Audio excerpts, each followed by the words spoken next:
I need to get first call here, please.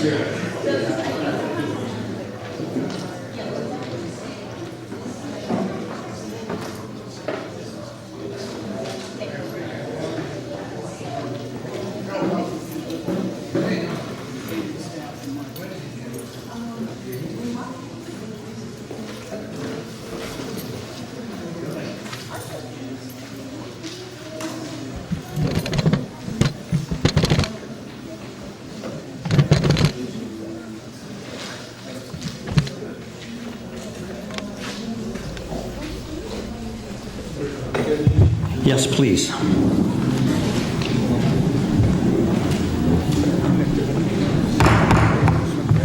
This time I'd like to call the June 17th Half Moon Bay City Council meeting to order, please. At this time, we'll have roll call, please. Here. Here. Here. Mayor Mueller? Here. And we will do the Pledge of Allegiance, please.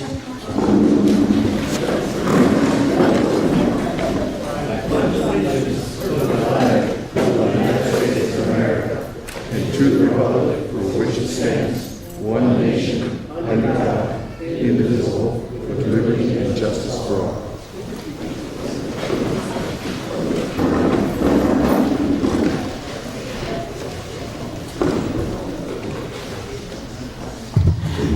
So at this time, I welcome everyone to our meeting this evening. There's a number of items we will be discussing and working on, so I appreciate your patience. At this time, we will go through presentations, and first one will be with our Coast County Water District General Manager, Dave Dixon, please. Push green button to speak. Well, thank you, Mr. Mayor, members of the council.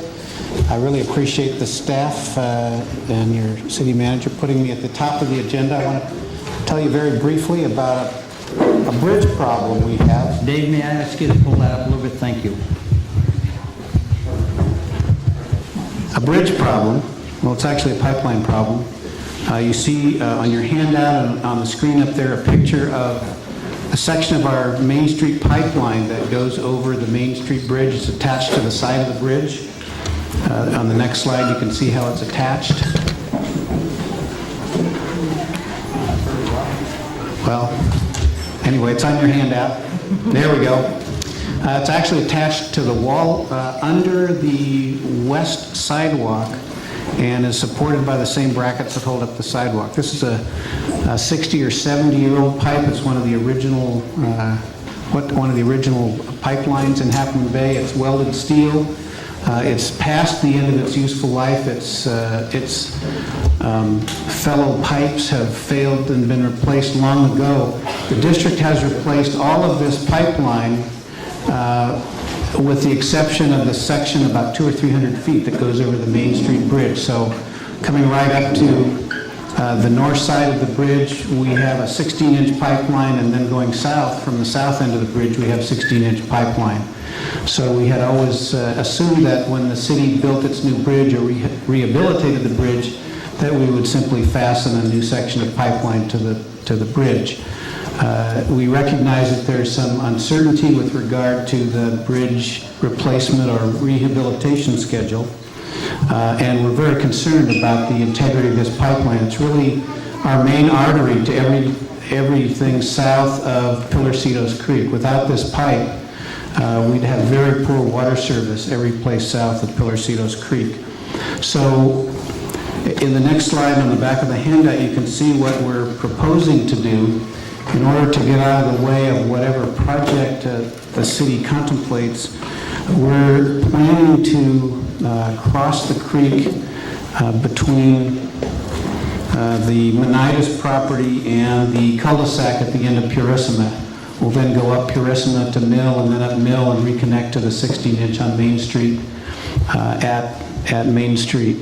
The other thing I want to mention briefly is that should this pipeline break, we will need to put a temporary pipeline somewhere just to keep the south side of our district supplied, and the only practical place to do that's going to be across the western sidewalk, and I've indicated with the yellow line where that would be.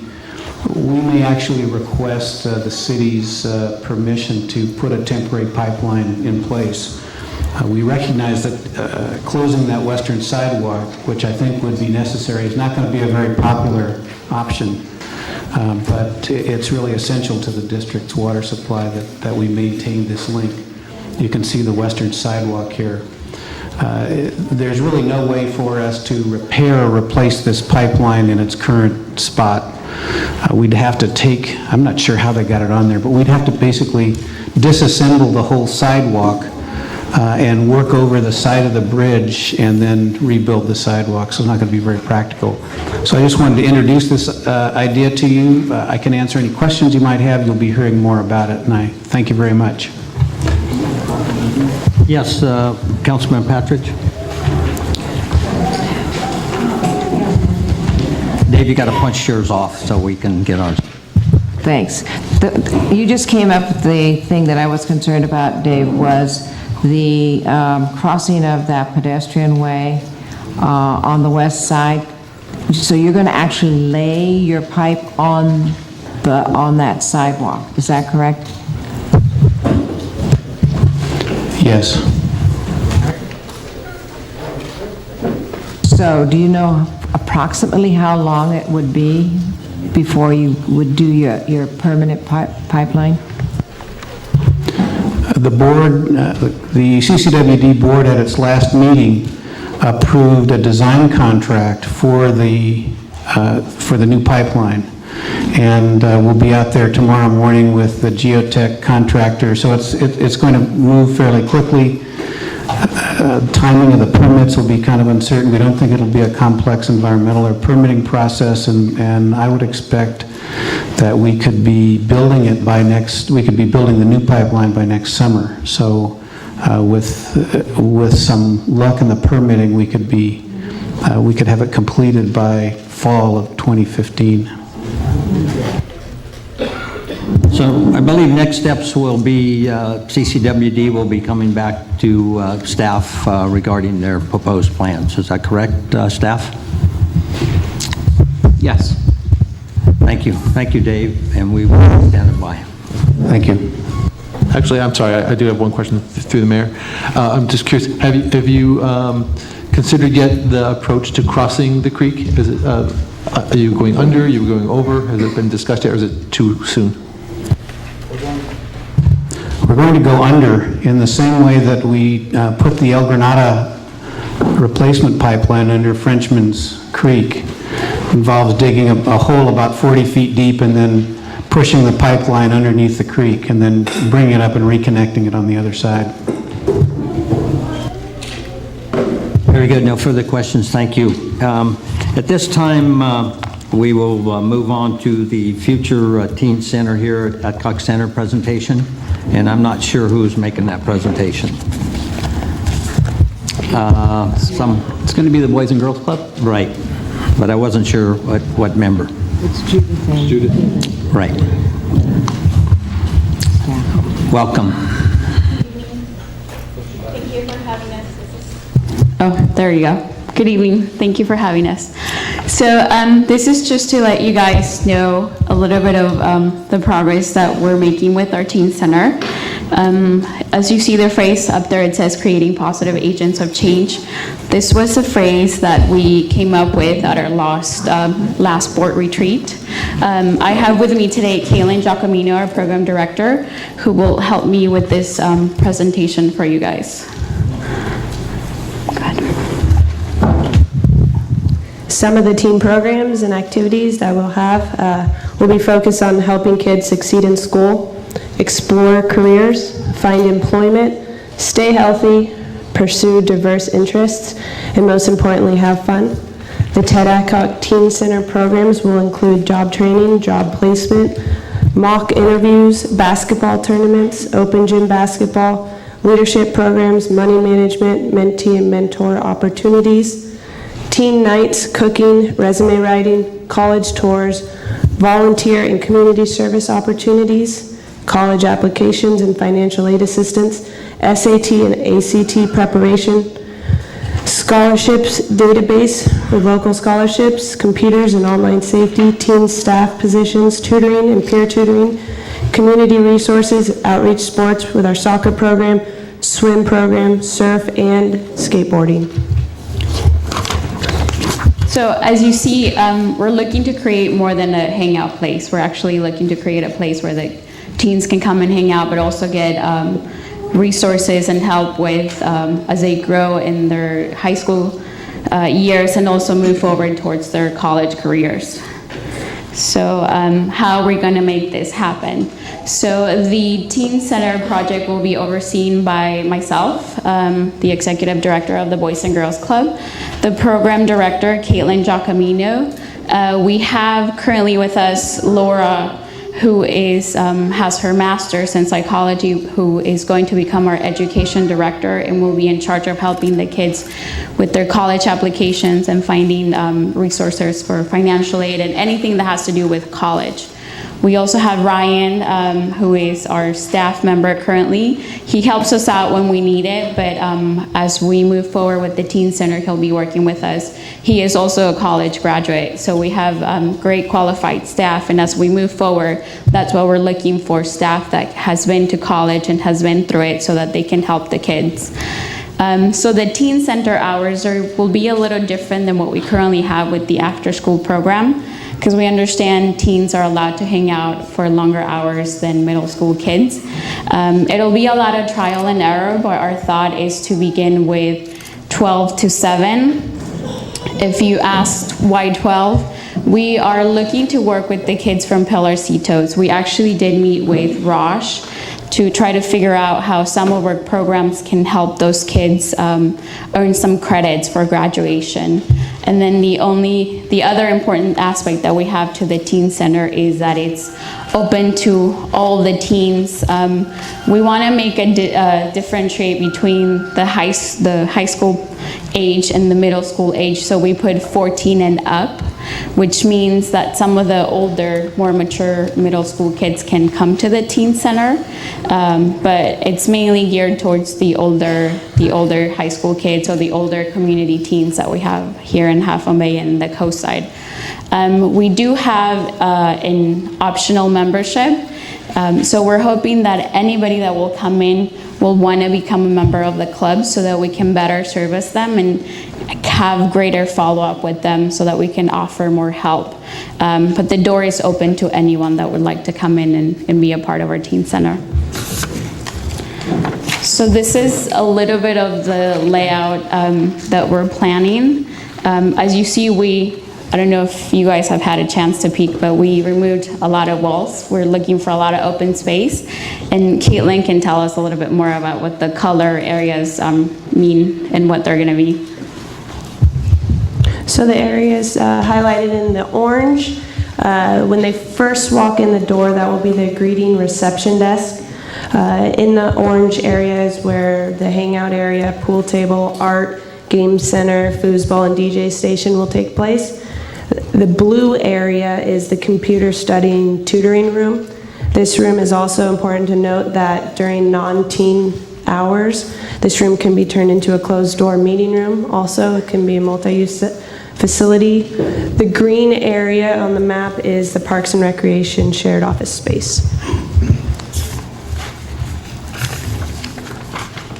And along with the teen center, as we are getting ready to be the managers of Parks and Recs for the city, we also have plans for the train depot that I didn't know existed till a few months ago. But we're planning to do some upgrades to turn it more into a destination for conferences and meetings. But with our teen center, this main room will continue to be available to be used for, for these kind of meetings, ongoing classes and other events. We are also looking to upgrade the kitchen, and we are going to be installing a security system throughout the building, and especially as we're hoping that right out here will be the house of our new skate plaza. And as we're moving forward with Parks and Recs, these are some of the things that we've done so far, as we have, I think, unofficially taken over Parks and Recs for the last couple of weeks. We hire Mike Wright, who has been a community recreation director for over 30 years. He used to work for Millbrae, and we're very lucky to have him. He's been helping us through these weeks. What else is here? So here is how we are preparing for the transition of Parks and Recs back to Half Moon Bay. So on the summer, with the collaboration of the Y and the Boys and Girls Club, we put out a summer guide of activities that are available right now. Also, the main 4 classes that are very popular are still continuing to function and exist as we transition. As you guys know, I think the Y will start their camp either next week or to restart it this week, and it's located in here. Yes. We will be starting our camp on a couple of weeks, and we will be doing our camp for 6th to 8th graders at the middle school. We are also very excited that we are going to be able to run open swim again, and that starts tomorrow. So if you want to swim, it's open from 11 to 3 Monday, Thursday, Friday, and Saturdays from 1 to 5. And we are also very lucky to have already the facility booked for some of the private parties and other people that are interested. And what we're looking for the fall, as we start to move forward, we are working with a web-based registration software specialist that will make registration easier for anybody that's interested in signing up on the class. We have proposals for classes already. Mike has been busy working with those. We already translated some of the rental documents to Spanish. And our goal is just to make sure that the community knows that this place is available and that we get the most of it. And what we're also, as we move forward, we understand that it's a group effort. It's not something that we can do ourselves.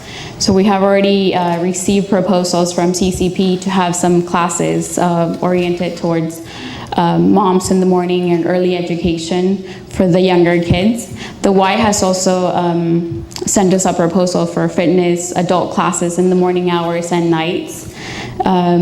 And this summer, we're actually working with the library so they can use this room for some of their bigger shows. And along with the library, the Y for the camps K through 5 will be also becoming a part of them so they can collaborate as well. So as we are just, we're just looking to collaborate with everyone to make sure that this works. And we just wanted to say thank you for believing in us and giving us the opportunity to manage Parks and Recs for the community of Half Moon Bay, and not only for the kids. If you have any questions. We'll start here, Councilman Alfano. Thanks very much for coming. Do I have to turn this off? Okay. Yes, we can't handle too much at once here. Caitlin and Judah, thanks very much for coming tonight. and I'm really happy to see what you're all going to be offering to the young people in our community. I mean, if we remember back, I think it was about 4 years ago, we were in here, this place was filled to overflowing when we had the shootings in town. And one of the messages was loud and clear is we need places for our kids to go after school. So I'm really pleased to hear that all the things you guys are planning. I would like to see you all come back maybe every month or two and give us an update. I'd like to hear some success stories, what's working well, and where you see areas for growth that maybe you're running into areas that don't have enough room for expansion. So anything we can do within our powers to help the youth out and keep them active in the afternoons is great. So thank you for coming. Councilman Kowalczyk? Yes, I want to echo all those sentiments, and I want to ask you about the membership item. So could you review that with me? Was it $30? And what does that go toward? Okay, so our membership goes just to help some of the fees that we pay, as being part of the national organization with the Boys and Girls Club of America. But as you see, we understand that there's kids that will be able to pay the $30, but if you're not able to pay the $30, so if you choose, instead of paying $30 to do volunteer hours, that actually helps us a lot more. So we want to encourage more of the mentoring program that we currently have. So if you're not able to pay $30, so if you don't feel like paying $30, you can always work 15 hours of mentor, and we'll send you back to our Cunha school site where you can help the younger grades with their homeworks and guidance. Thank you. So I don't have the time to go to Cunha to mentor, but I would like that. And so I would just see me, catch up with me privately, and I'd like to make a donation to help offset some of the membership costs, and I'll give 1 month of my city council salary toward that, and I'm happy to do that. Don't be too surprised, it's not that much, but I'm happy to do that, and but catch up with me after, and we'll take care of that. So thank you. Thank you, and thank the leadership there in the audience also, and we thank you, and I know it's been challenging for a lot of families, so very good. So thank you, and keep up the good work, and we can't wait, and this is for the whole community. You're in the room tonight, it's for everyone, so let's keep moving forward on this project. So thank you. Thank you. And at this time, I think what I'll do is I'll have Nicole and Jeremy start first, and then with our speakers for the West Pillars Creek Bridge, they can respond also, and we'll give them a little time at the end to wrap up after the speakers make their comments, if I may, and I'll take that liberty. So we'll start with Senator Jerry Hill's representative.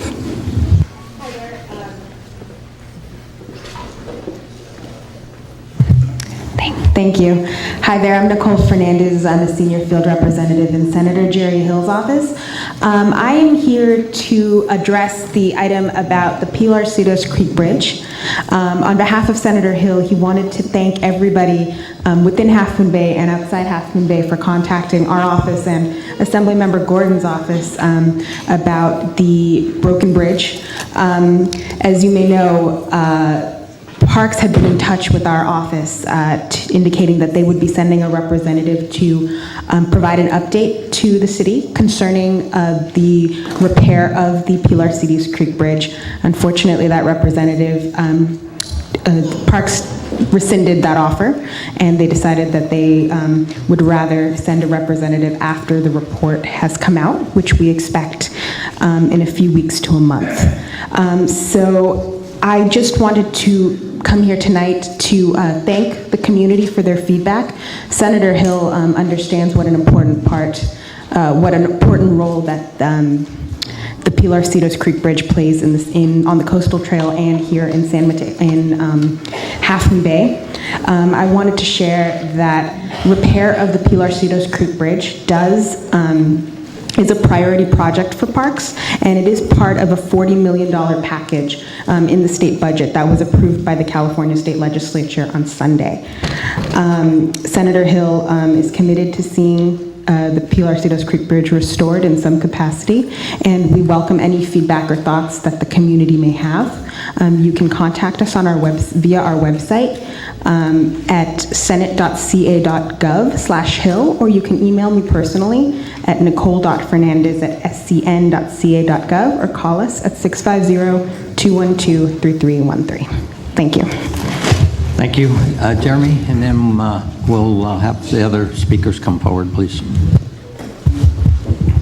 Good evening, Mr. Mayor, members of the council. Jeremy Dennis, I'm the district director for State Assemblyman Rich Gordon, and I wanted to come on behalf of the Assemblyman to lend his support to whatever efforts the City Council needs in restoring the bridge back to capacity. We stand by to reinforce anything that you require from us. The Assemblyman did appreciate all the comments that he received over the last couple months regarding the bridge, and both of our offices stand by, so thank you. Yeah, and I want you all to know that from the time that bridge was closed, a number of us worked as close as we could with Senator Hill and Assemblymember Gordon. No matter whether we were a social function or whatever, we had tried to move this forward, and they continue to move it forward. They got as much grief as some of us have gotten. So I'm going to do these cards at this time. I think it's fair to do that. I can take the liberty to do that. Is that okay, Tony? And so we'll have Paulette, please, and followed by Shirley. And this is regarding the Coastal Trail Bridge. And I think we got to talk about Frenchman's Creek Bridge too, because that thing's looking pretty shaky. Yeah, that's some of you bring that up. That's a total disaster as well. Okay, so Paulette Eisen, and I'm here with my grandson who was always crossing this bridge, and that's the way that he can bicycle from school over to my house, and as well as just to be able to come to my house without having to get into a car, which of course he can't drive. He getting into a car, or else putting himself in danger by biking or even walking along, Highway 1 and all those other, that other passageway, which is insufficient, especially for young children, to be crossing and moving around. It's too dangerous. So I just want to get a show of hands from everybody who's here, especially for this specific issue. All right, so we have quite a few people, which thank you very much for coming out, by the way.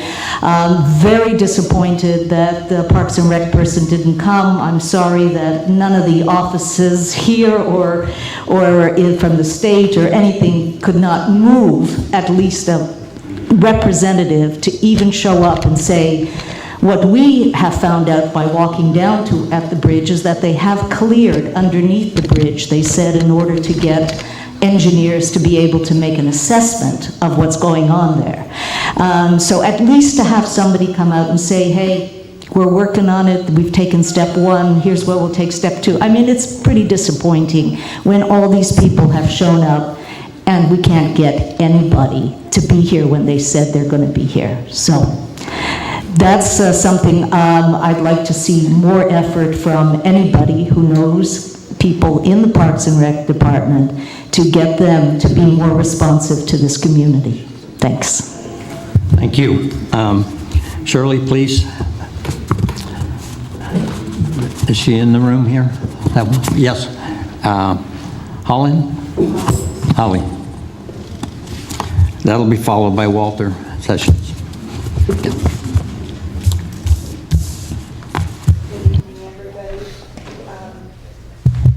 Thank you. My name is Shirley Hawley. I've been a Half Moon Bay resident for 10 years. I want to just say briefly that that bridge belongs to the people, and it is stunning that it's taking so long to get it fixed, and that there isn't a representative here who has the responsibility for getting it fixed. It doesn't really matter who has ownership of the bridge. That bridge belongs to the people, and it needs to be fixed immediately. It's just amazing that it's not being attended to. Thank you. Walter, and then John Hernandez, please.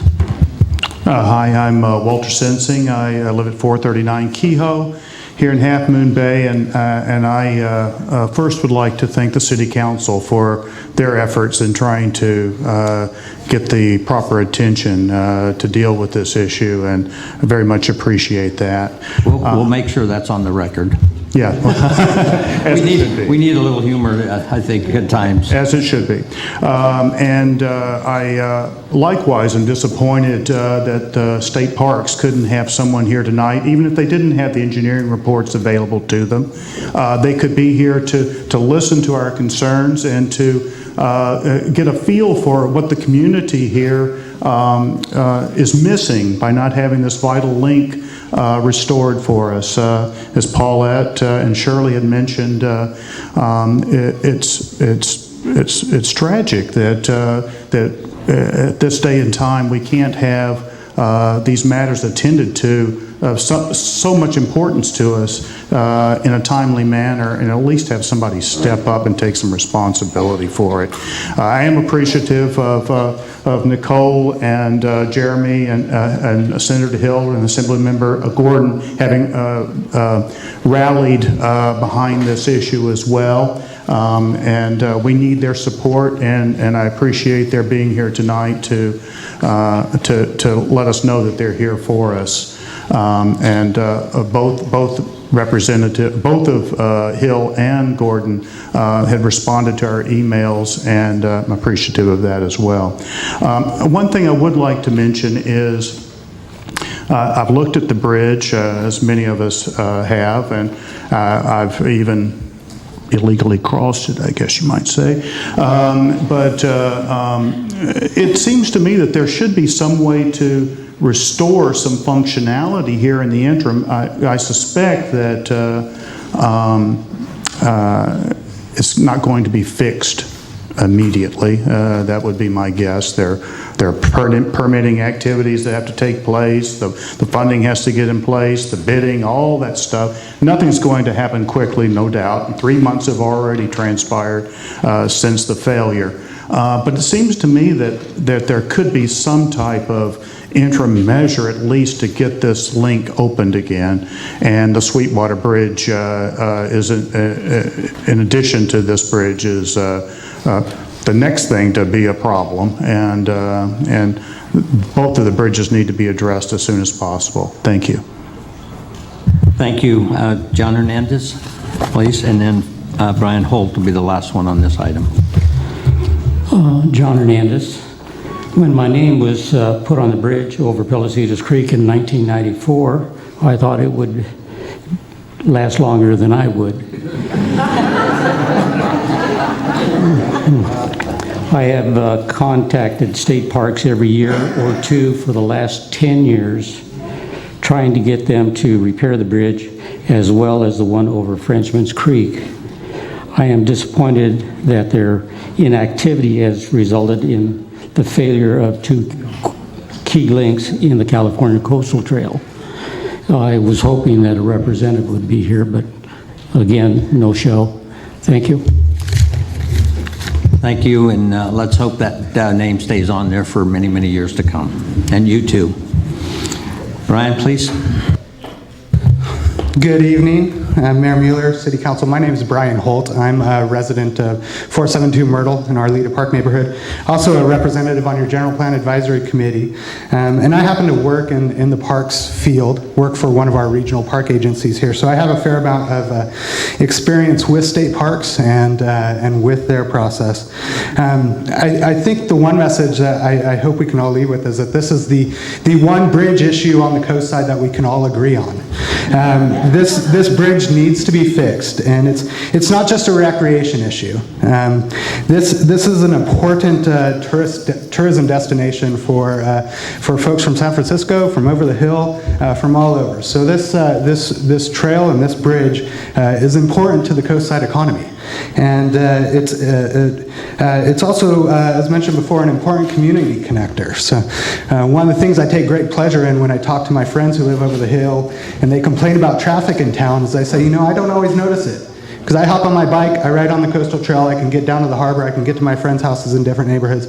It's our connection to avoid the traffic that's in this community that affects us all.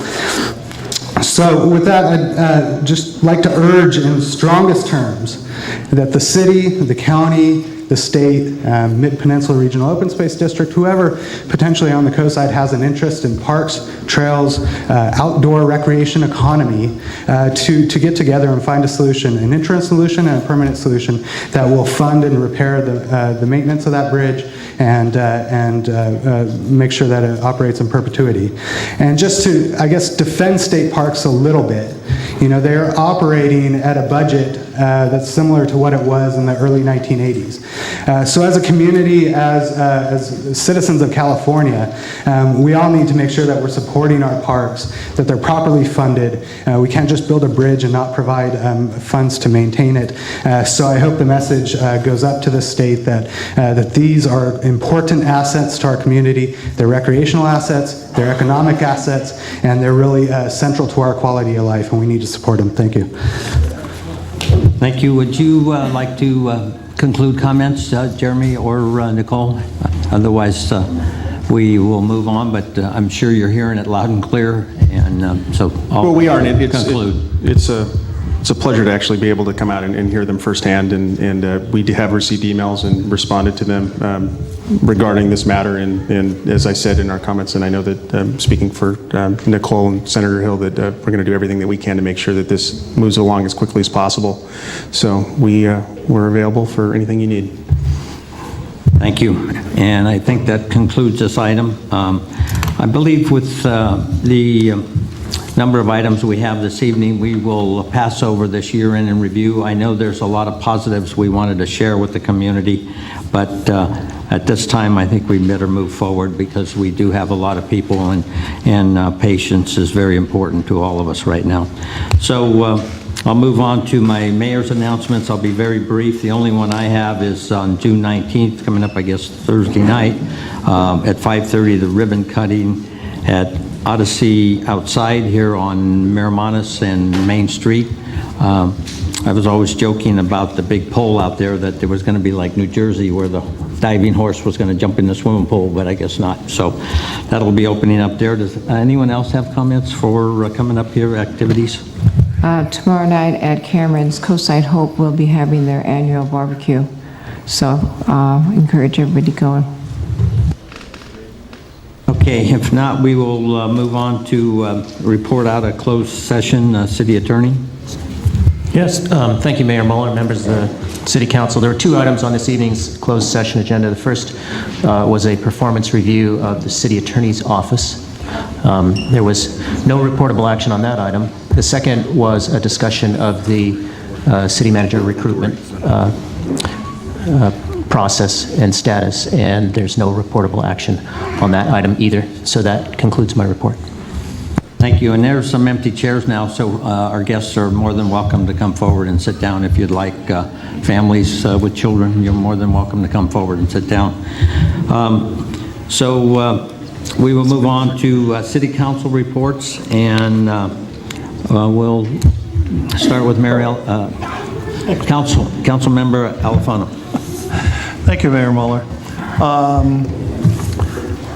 A couple weeks ago, we had Tippecop, and I thought it was a good turnout.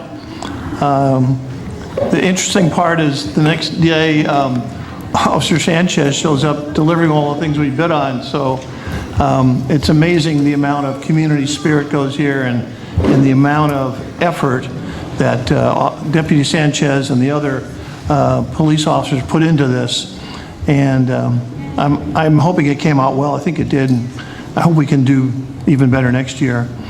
And then on Sunday, a couple Sundays ago, the mayor and I were in the Shamarita parade. It was a lot of fun.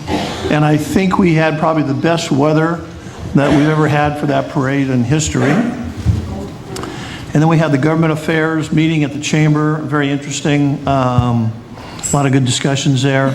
And then I had the pleasure to attend the 8th grade graduation at Seacrest, again, filling in for the mayor and who couldn't be there.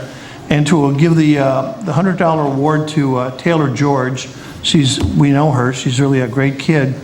There were 19 kids in the graduating class, and if I heard right, I think almost 75% of them are going on to Half Moon Bay High School, which is really interesting. And as we're seeing this happen, where more and more of the kids in town are going on to Half Moon Bay High, we're seeing a lot more involvement of the parents in town in the high school and the high school activities. So it's all a good thing then. And then the following night, we had a friend that graduated from Half Moon Bay High School, and I think there were 210, I think, that graduated that night. And I have to tell you, the high school does an amazing job in how they lay it out and present it. And the kids were all very enthusiastic, and it was a lot of fun. Mr. Mayor, I have a point of information. Excuse me, we are still going through our city council reports. That's why I have a point of information I'd like to raise. All right? Yes. Push the button, please. Yes. State your name and...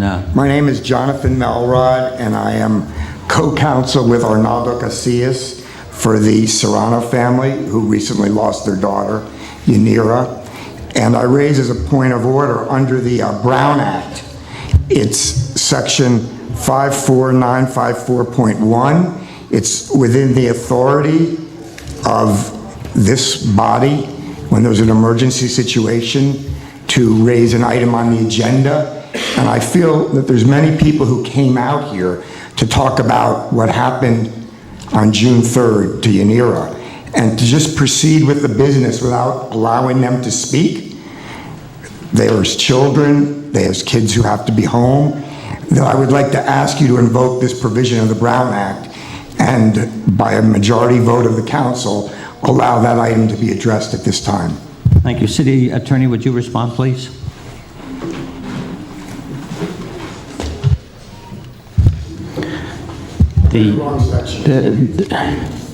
That's all right. Let our city attorney respond, please. There's an item on the agenda for oral communications for members of the public on items that are not agendized for particular discussion on this agenda. I realize there are a lot of people here who are here to speak about the recent shooting incident. The appropriate time to do so would be during the public forum. Good. May I ask you to stand down? And I've been moving this as quickly as possible. We are going to reduce our comments right now, so if you would stand down, please, I will move forward. Thank you for your comments.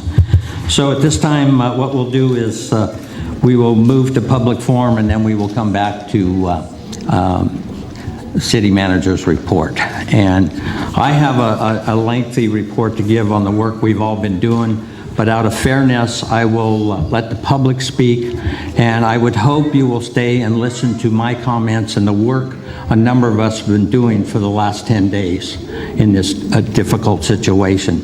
We are working night and day to work with this community, but I won't go into my report until I hear your comments. So we will move forward with the cards I have here regarding this item of deep concern, the justice here. So I'll start with the brother. Tony, please come forward. And we're going to do about 3 minutes for each card, please. Hi, good evening. Thank you for having us tonight. I'm here on behalf of my sister, Yanira Serrano, the young woman who got shot and killed 2 weeks ago. I'm here demanding justice, and with the help of you guys,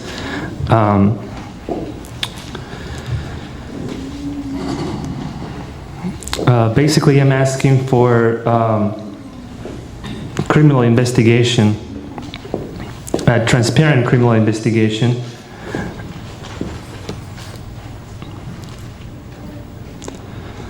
into the fatal incident that happened to my sister. Here I have a few people who are supporting these resolutions. Maybe they can stand up for me.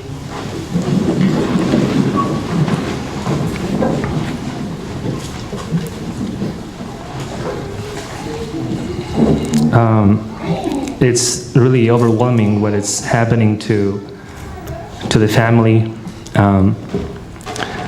I have a few people here that can talk about what happened and maybe come to a resolution.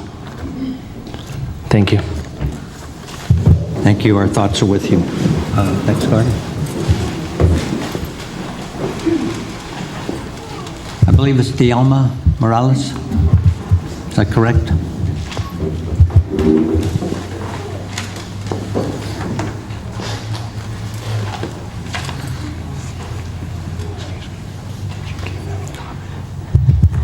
Yes, good evening, buenas tardes, buenas noches a todos.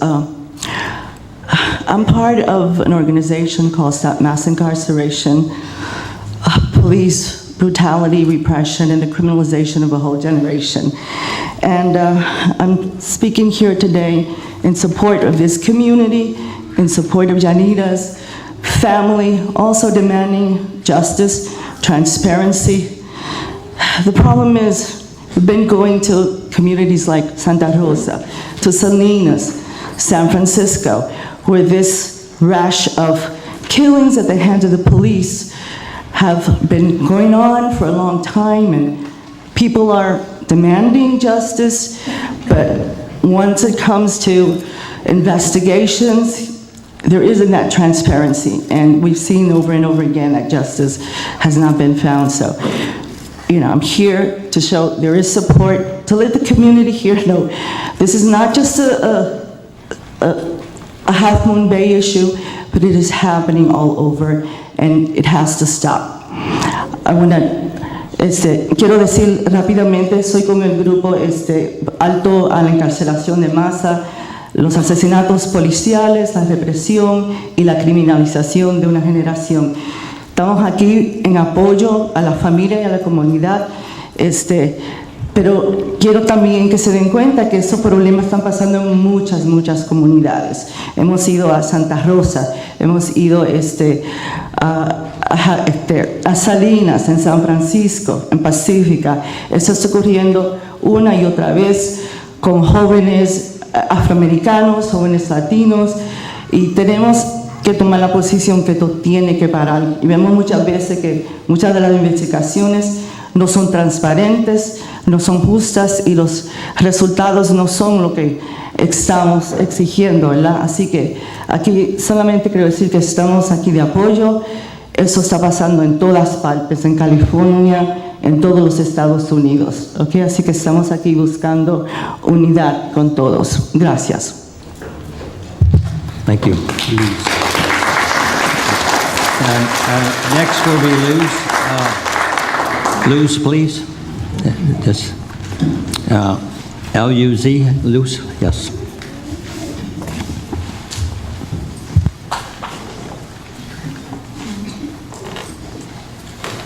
I will explain in Spanish. If somebody can translate it, please. Buenas noches. Mi nombre es Luz y estoy aquí para ayudar a apoyar a la familia de Yanira Serrano. Hi, my name is Luz, and I'm here to support the family of Yanira Serrano. Porque queremos justicia. We want justice. Es mucho lo que la policía y el sistema policíaco hacen en todo el país, matando gente como si fueran peor que animales. No somos animales, somos humanos también. El ser latinos o afroamericanos no nos hace menos que los blancos. It's a lot of injustices that the police are doing around the country, killing people like animals, and we're not animals. And just because we're Latinos does not mean that we're less than white people. We count too, we matter. Entonces quiero yo, y con los que venimos de San Francisco, a apoyar esto, la mass incarceration, ¿verdad?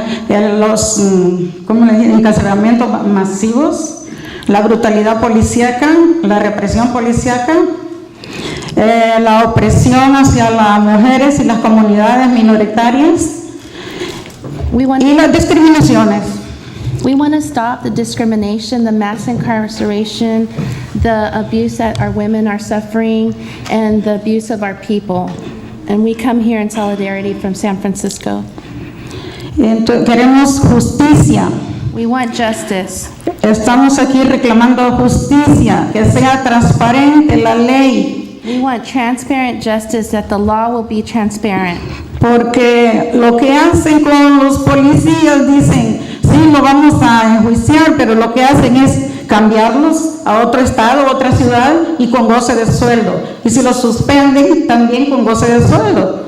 Eso no es justo. Because what they do with the police is they'll just transfer them and they're still getting their pay, or they'll send them somewhere else and they're still getting paid, and that's not right and that's not justice. And she wants a transparent investigation of this matter.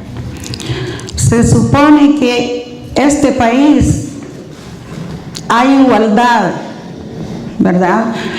Pero no lo hay, es mentira, es pura política sucia, porque el sistema de gobiernos y autoridades no es transparente, es sucio.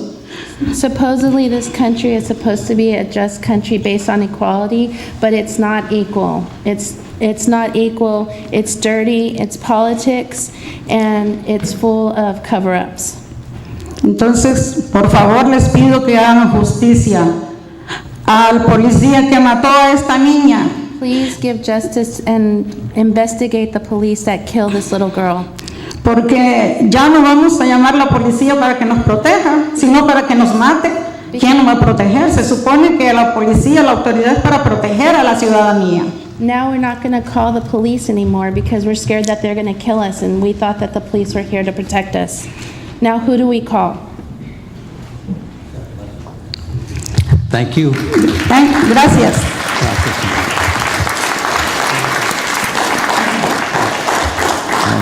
Jonathan, please come forward. I'm going to yield the floor to Belinda, who's worked with the family. Very good. Yes, please. And if I may ask you, then, when it comes to my comments, if you need to translate a couple important times, I'll would be you happy help me, to. please? Thank you. Sir. My name is Belinda Hernandez Arriaga, and I'm a licensed clinical social worker. I live here in Half Moon Bay. I work for the University of California, Berkeley. I'm a doctorate student at the University of San Francisco. I'm a lecturer at Santa Clara University, and I come here with a lot of activism behind my work here with the community at Half Moon Bay. I'm Spanish speaking, and I came to the sole help of the family on my own. No community organization sent me, no department sent me, and I only say that because I stand here frustrated that in this whole entire situation, no one has come to the aid of this family in terms of an organization from the police department. And it's really sad that the family has suffered this serious situation. I also have a family of law enforcement who I totally understand. They have jobs to do, but in this situation, we really need to have a transparent investigation. The family is calling on a town hall meeting with the Sheriff's Department. We would like to request that. We deserve that. The community of Moonridge deserves that. The people of Moonridge deserve that. And we would like that to happen as soon as possible. And as I sit there looking at the department, and I see a substation outside of these people's homes, the children that I work with in this community, the families that I work with, there's a substation, but there's not a mental health crisis to come out on a call when someone has a psychiatric emergency that has schizophrenia and ends up losing their life. This is unbelievable that we have a police substation, but not Crisis County Mental Health on the coast. I know San Mateo County has it. I know they're very involved with mental health, but we need it here on the coast. And had we had it that night, it might have made a big difference, and this family wouldn't be sitting here right now with the loss of their loved one. The mother's in Mexico, or she would be in here right now. And I've sat there for 2 weeks, seeing her grief, crying.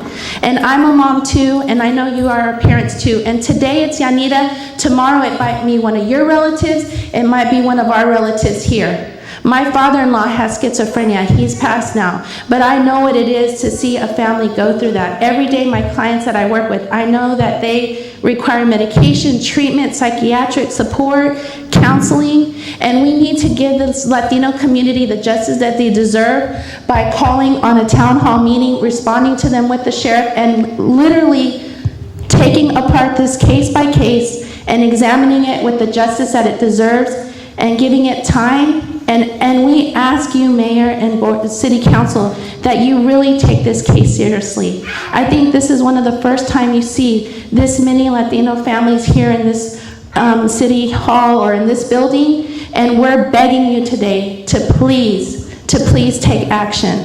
Thank you.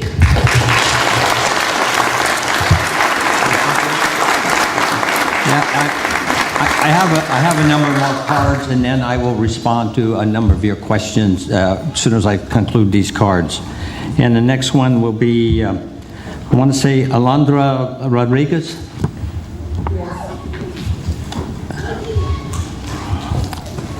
And how many more I have? 3 more. And there'll be 3 or 4 more. And Jonathan, did you want to conclude at the end of the 4 cards? Yes, thank you. Okay.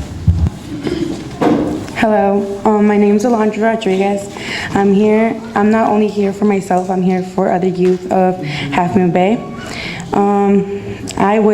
I want justice for Yanira because I don't know if the day of tomorrow I'm gonna be able to be in my mother's arms again.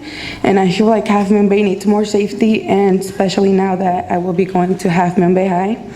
I feel like safe, I'm protected. I'm protected. And that's all. Thank you. We will not let that happen.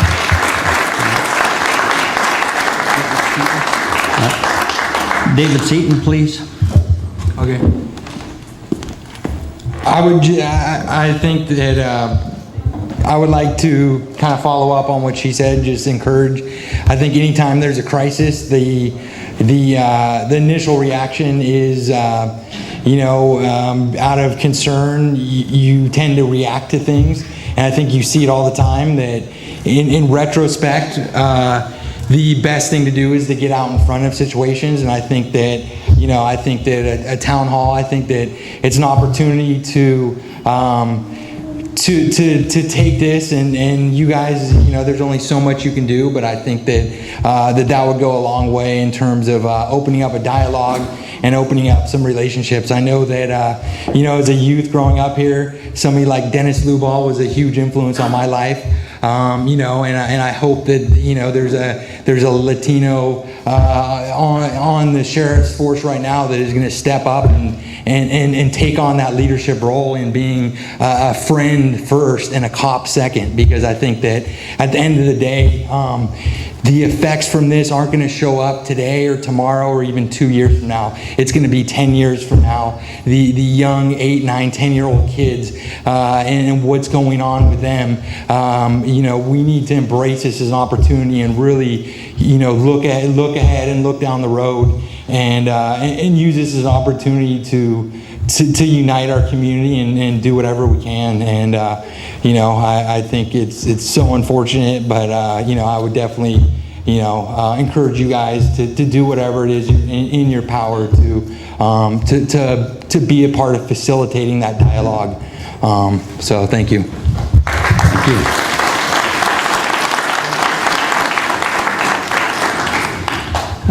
I believe this. Adriana Guzman. I'll put them on at the end. Good evening. First, I'd like to express my deepest sympathy for the family of Yanira. Estamos con ustedes. The news came as a shock, I'm sure, to everyone within this community, but I hope that we can all understand the outrage that the Moonridge community feels at this time. I know that everyone here has a different part of the story that touches their heart in a different way. I implore that the council listens with open minds. This is an issue that everyone should pay attention to, not just the Hispanic community on the coast side. And so I'd like to briefly touch on a few things. Half Moon Bay needs its own police department back. We need officers who have roots in this community and who care about their own people. I want to believe that this tragedy might not have occurred if someone like Dennis Lubal would have arrived on the scene, or former Half Moon Bay police officer Hernan Villalobos. We also need officers who can speak Spanish and communicate with the Hispanic community for the same reasons that I just mentioned. Many people may be aware of the similar situation recently occurred in Pacifica, my hometown. Errol Chang, a mentally ill man, was unjustly shot and killed by the Daly City SWAT team. What can be done to ensure that these occurrences never happen again? If law enforcement is not equipped to handle these types of situations for every member of our community, including the ones with mental illnesses and minorities, what procedures need to be put in place? What changes need to happen? I recently learned of an organization called Crisis Intervention Team International, CIT. They train police officers how to de-escalate situations involving the mentally ill in effective ways without using lethal force. We should learn further about these programs. And if Half Moon Bay is strapped for money for these types of opportunities, what about grants or just at least investigating? It pains me that a young girl dying is what it takes to dig deeper into these issues, but please do not let us not allow her death to be in vain. Please let her family have justice. Thank you.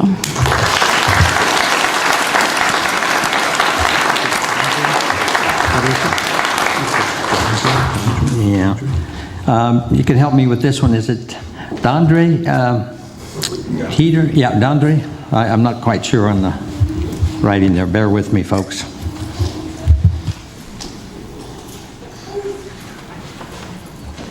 Yeah, my name is DeAndre. I'm also from the Stop Mass Incarceration Network. And we are, across the country, building a movement to stop this police terror and the mass incarceration and the demonization and criminalization of immigrant communities, and we see this as part of that. I mean, I was not fortunate enough to meet Yanira. Her life has been stolen. A wonderful life of a young girl who, from what I understand, all she wanted to do was be normal. Her family calls for help. And what do they get? Law enforcement that murders her right in front of her family. Come on, can't we do better than that? We have something that we've seen around the country. You talk about transparency. This system is very transparent in the way it treats blacks and Latinos in the shadows as if they aren't even human. And this is an extension of that. As far as changing things down the road, we want to change things now. And we have all the respect in the world of the 100 or so young people that got out in the streets and marched after the funeral of Yanira and marched the day that she was killed. We need more of that. And we're pledging to stand with the people of Half Moon Bay and Salinas and Santa Rosa and Modesto and all the places around the country where people are being gunned down, unarmed kids. And this transparency of what we're talking about is that police do this over and over and over, and they get away with murder. The fact that this cop is not right now in jail for gunning down a young girl that may have had a butter knife speaks volumes to this police terror that people are supporting. I'm so happy to see people here of all nationalities standing together.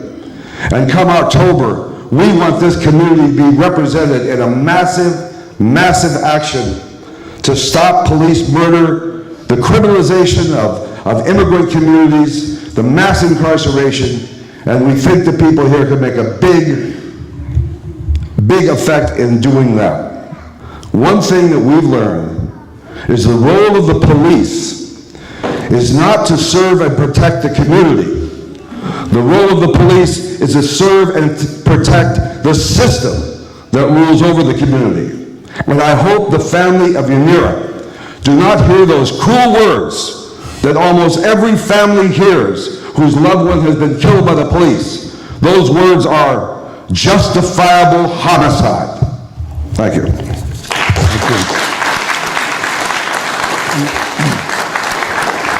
Hal, I accepted your card after the thing, so I'll let you make a brief comment, please. And then, Jonathan, you will conclude. I'm Hal Bogner, a citizen of Half Moon Bay.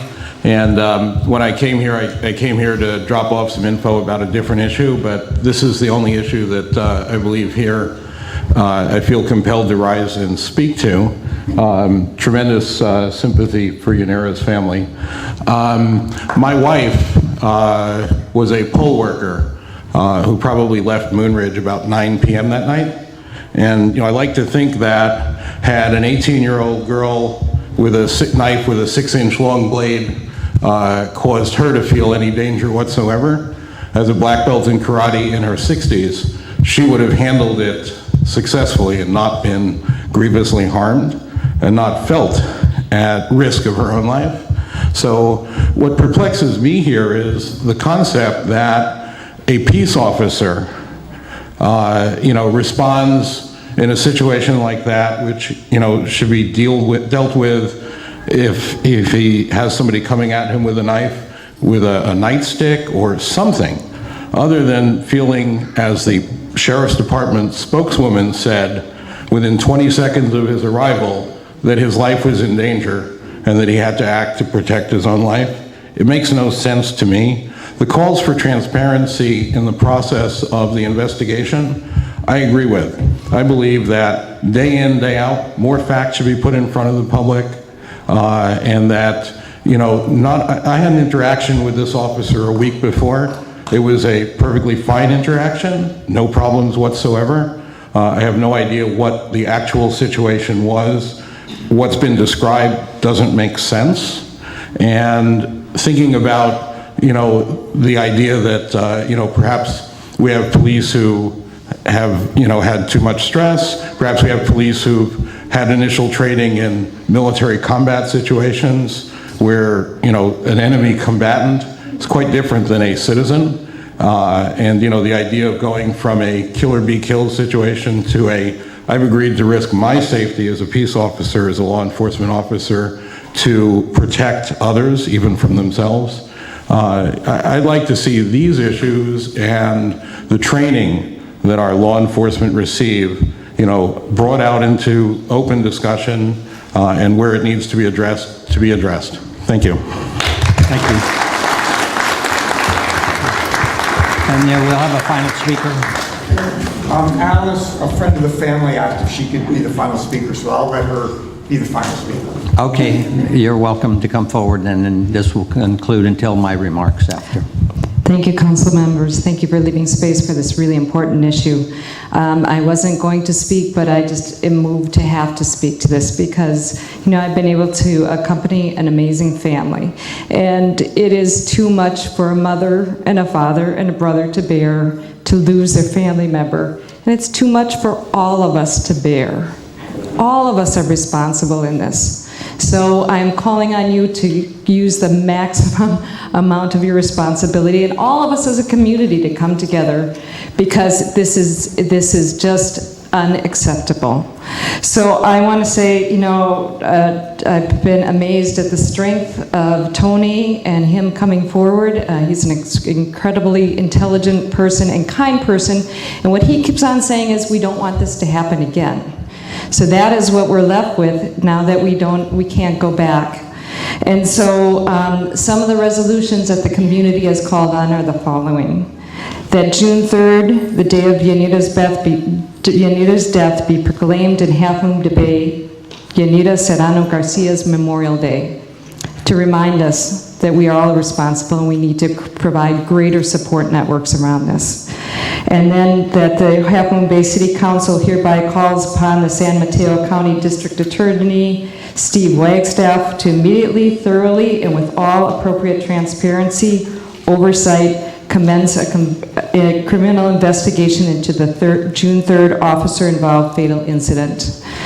And also that the City Council further resolves that at such time hereby calls for the establishment of a subcommittee, so this just doesn't go away, and to study the current lack of social services devoted to Moonridge community with specific intent of establishing needed services as soon as possible. And I also reinforce, I brought in some interfaith ministers who spoke. One of them knew very well about how if you have a crisis intervention counselor coming to mental health emergency calls, they can de-escalate.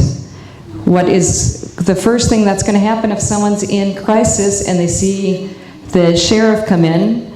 Without that kind of support, it's just going to escalate the situation. So on the coast, we need someone on call to be able to respond, especially because this was a known situation, and it should have been dealt with accordingly. So I reinforce that whole recommendation that we need that person on call here on the coast side to be able to help respond. Thank you so much for your time. Thank you.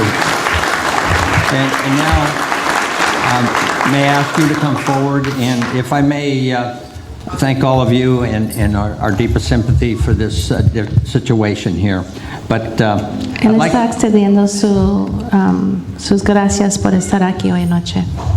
So, number one, 2 days after this incident, the mayor of Pacifica called a special meeting for myself, Supervisor Horsley, and a number of behavioral health service specialists.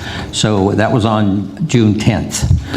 We met and discussed for 2 hours the services that are available to this community. Not just the City of Half Moon Bay, this was an unincorporated situation, but we as City of Half Moon Bay and myself with the support of staff and my fellow council members have stepped up to be part of this group to begin the meetings. So that is our first meeting I had personally. And we did talk, what Adriana mentioned, we talked about the CIT training for future training, which I believe the sheriff, I talked to him yesterday at great length, and they're working on those things. Yes. Okay, yeah. Sorry. There's so many things I want to get out to you all. So I think the key is I did have a meeting with experts in the mental health area with the health services, what's available, and how do we get them throughout the coastside. So 2 días después de la situación que pasó con Yanira, tuvieron una junta con oficiales de salud mental para hablar de esta situación y a ver qué pueden hacer para tener más servicios aquí, pero están mirando eso ahorita. And then to follow up on that immediately on June 10th, we did have a conference call again with a number of experts in this field with interim city manager and myself. And I'll give you their names here. Y luego junio 10 tuvieron una llamada de conferencia con más expertas que él dice que va a dar los nombres de quien estaba disponible para hablar de la situación. So in that meeting with the behavioral health specialist was Dirk Alvarado, number one. En la junta con los especialistas de salud mental estaba presente Dirk Alvarado. And an interim city manager of Half Moon Bay. El manager que está presente hoy de Half Moon Bay. Supervisor Horsley's representatives, he was traveling. El supervisor Horsley, sus asistentes estaban allí porque él estaba viajando.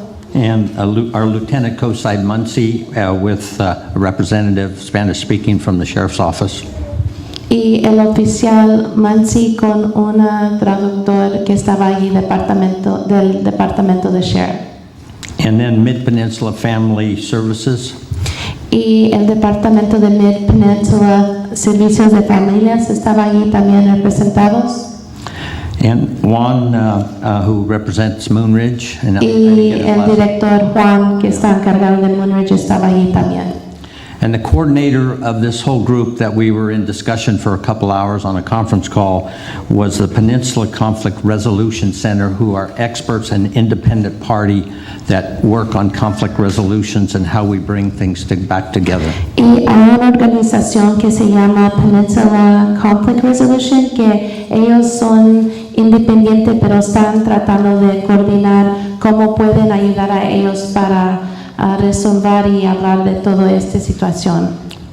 And I think the conclusion we came to, we will have a meeting this Thursday night, the 19th of January, at Moonridge for the community. Y en conclusión que llegaron es este jueves, junio 19, van a tener una junta en Moonridge para la comunidad. And we worked very closely, a number of us worked really hard. There will be a representative from the district attorney's office there to help explain the process of an investigation. Y van a tener un representante del oficial del District Attorney para explicar el proceso de esta investigación, para que la gente pueda entender qué es un proceso en esta situación. And then the following Thursday on June 26th Y at 6 luego, p.m. junio 26 a las 6, at the IDS Hall, which I coordinated with the community today at the IDS Hall. They have offered their hall for a community meeting for all to be invited there to further discuss the issues of what we can, next steps we can take. so apúntalo bien, junio 26, un jueves at 6 p.m. Yes. A las 6 en el salón del IDES es apartado para tener una junta para toda la comunidad, para que puedan venir y estar presente para hacer preguntas y hablar. And then to be announced soon in July, we will be having age bracket group meetings with the rest of the community, probably 2 more, to have younger children if we need grief counseling. Y en julio van a tener más juntas con edades, grupos de edades, por ejemplo, comenzando con los chiquitos, si necesitan consejería para el trauma que han sufrido ellos, es uno. And then we will have the teenage group also to bring them together to let them talk about this situation and try to work through with experts as yourself is to see if we can have a better understanding of this. Y luego los jóvenes también van a estar allí y van a traer gente para que puedan estar en diálogo y hablando con nosotros sobre esta situación. So I think, as I mentioned earlier, it is outside of our jurisdiction, but we as a city have stepped up to fund all these functions to make sure that it is done properly and there's proper facilities available for the community. So, como es afuera de el área, como pertenece al condado, en realidad no es algo que esta situación pertenece a Half Bay, pero ellos están pendientes que van a poner todo su dinero, los fondos, para que ellos tienen una resolución en esta situación. So we will continue to work with all in these very difficult times for the family and others, and there's really nothing else I can say or try to do, but we are continuing to work with everyone we can to be as helpful as possible as a city. So, él dice como un ciudad quiere seguir trabajando con todos ustedes, se siente que no hay mucho que puede hacer, pero sí ofrece que él va a estar aquí para apoyar la familia y la comunidad. And the only thing I could say, there's nothing really you can say in a situation like this other than my deepest sympathies, and also we're not going to forget this situation. We will work towards, hopefully we find better services on the coast, as has been mentioned tonight, to ensure that these types of situations are met at a different way. Que no hay palabras por lo que pasó, pero que él va a seguir a trabajar por esta situación y trabajar con los servicios que hay. And that concludes this part of the agenda this evening. Thank you. I just ask that hopefully you will be able to take into account in those processes, including the community members and their voices in the meetings that you all are having. Yeah, all the experts with Peninsula Conflict Resolution will be documenting everything. And Sheriff's Office, as I said, I talked to them, and I talked to a retired national district attorney individual who has a lot of experience in this. Once the investigation is concluded, they will be in front of the public of the Moon Ridge to explain their positions themselves. Yes, we do urge you to have that town hall meeting, though. The community does deserve it. Yes, thank you all for attending.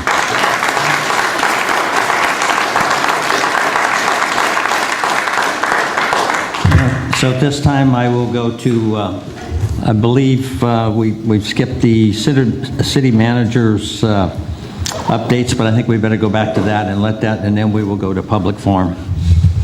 I rise to a point of order. I submitted a green card and you didn't call me. I didn't see a card here.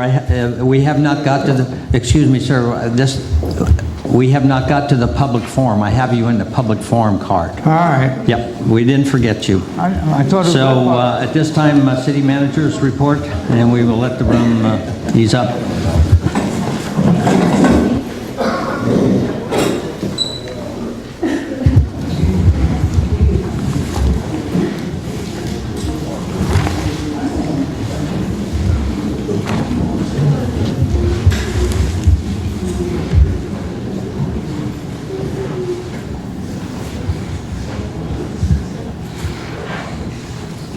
So, just very briefly, there are 4 quick updates that I'd like to give you. The General Plan Advisory Committee is meeting on June 26th.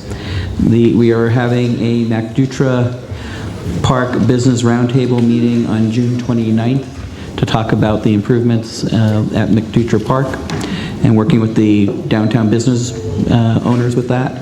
And then we're going to have a MacDutra Park community meeting to talk about the improvements on July 2nd, 2014. And then just the last one as a note, the Ocean View Park Sandbox has been completed. If anybody, I've heard that we worked with the Mothers Group on that, and it was the best sandbox we have on the coast, is what I've been told. Thank you. Perimeter. And now we'll try to get back on public forum. John Lynch, please.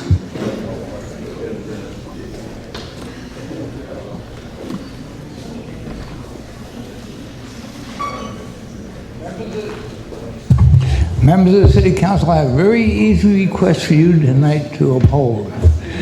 Out of deference to the people and kindness to them, that they're the last item on the agenda. These people want to have the bridge item moved to the head of the public speaking topics, hearing topics. That's all I request. Try and get us up to that in the front end of the list, not the last. Thank you. George Mutef.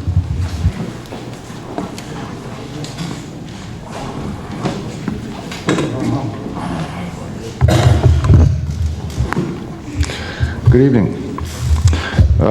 Pretty awkward position for me to speak after such an important item over an occurrence in Half Moon Bay that was just so tragic and just didn't need to happen. But that's something that you guys didn't have anything to do with. What I'd like to speak to is something that you did have something to do with, and you can have something more productive and positive to do with going forward. First of all, my name is George Mutef. I live at 408 Redondo Beach Road here in town. You all know me. Some better than others, some for longer than others, but all of you know me. I've made countless trips to this podium over a period of years, many years, to speak to 3 things primarily. One is to praise. When I see something that in my opinion deserves that recognition and praise, I come here and do that. And even admit when I'm wrong, which is a very difficult process for anybody to do. And I would refer you to the $13 million return that you got going after the Beechwood money as one example. I didn't think you were going to get it, and I admitted that when I came up, and I thanked you for it because that was a hell of a deal, and I really appreciated that, and it deserved the praise. I also come up to criticize. I don't like it, but for some reason I feel compelled that that's my duty to do it, and I do. And I would say that the Main Street Bridge might be an example of that. And the third reason I come up here is to provide general input, and that's why I'm here tonight. I came here tonight to provide the general input regarding this council's decisions, this council's posture, past, present, and going forward. I view this as an opportunity for this council to start healing and uniting this community as elected officials and leaders should do. What we saw on June 3rd in the ballot, in the election, was a vote of no confidence. It was about a bridge, but it was really about this council and the division, the further division of this community that this council has purported on its constituents. I would say the recall was equally divisive. You have an opportunity to overcome that. What you can do tonight is you can start with an apology to your constituents for so misreading us. The public, your electorate, the people that voted for you, the reason you're sitting there. That would be a start. The second thing that you can do is you can embrace your constituents through honesty, real transparency, not just some word you look up in a dictionary, but real transparency, because everything this city has, we paid for. You and us, all of us, citizens and neighbors. May I ask you to conclude, please? In conclusion, the third item that I would suggest is real dialogue, and I think that's what the people that were here earlier would like to see. We don't have enough of it. Thank you very much for your time. Thank you. I don't think we need applause. This is not a circus in here. This is a very serious matter. So next will be Markeith, please.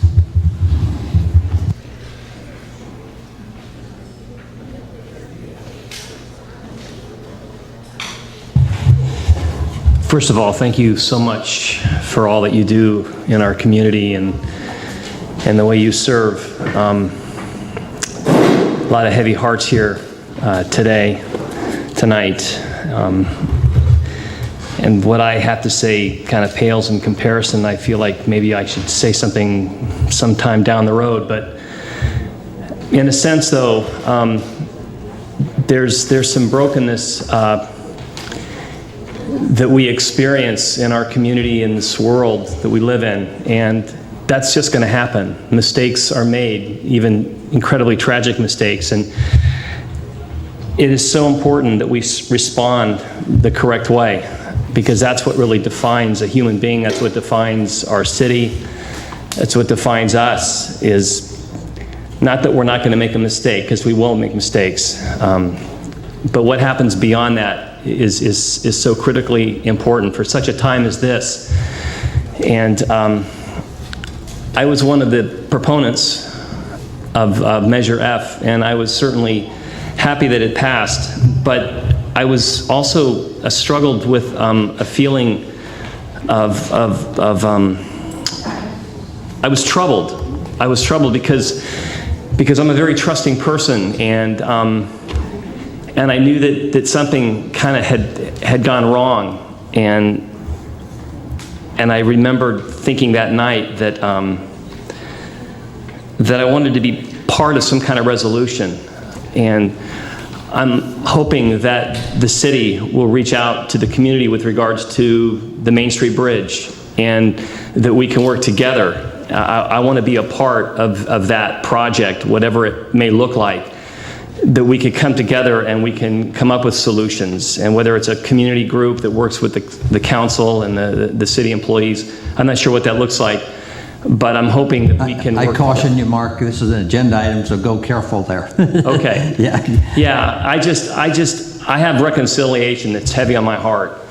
And I want to be a part of bringing back together that which was broken. And there's some brokenness that needs to be fixed, not just the bridge. And I want to be a part of that. So thank you for letting me have this time.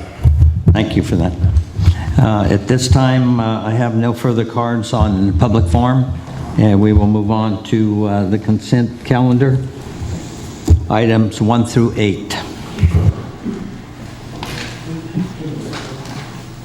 Yeah, we got a mic on.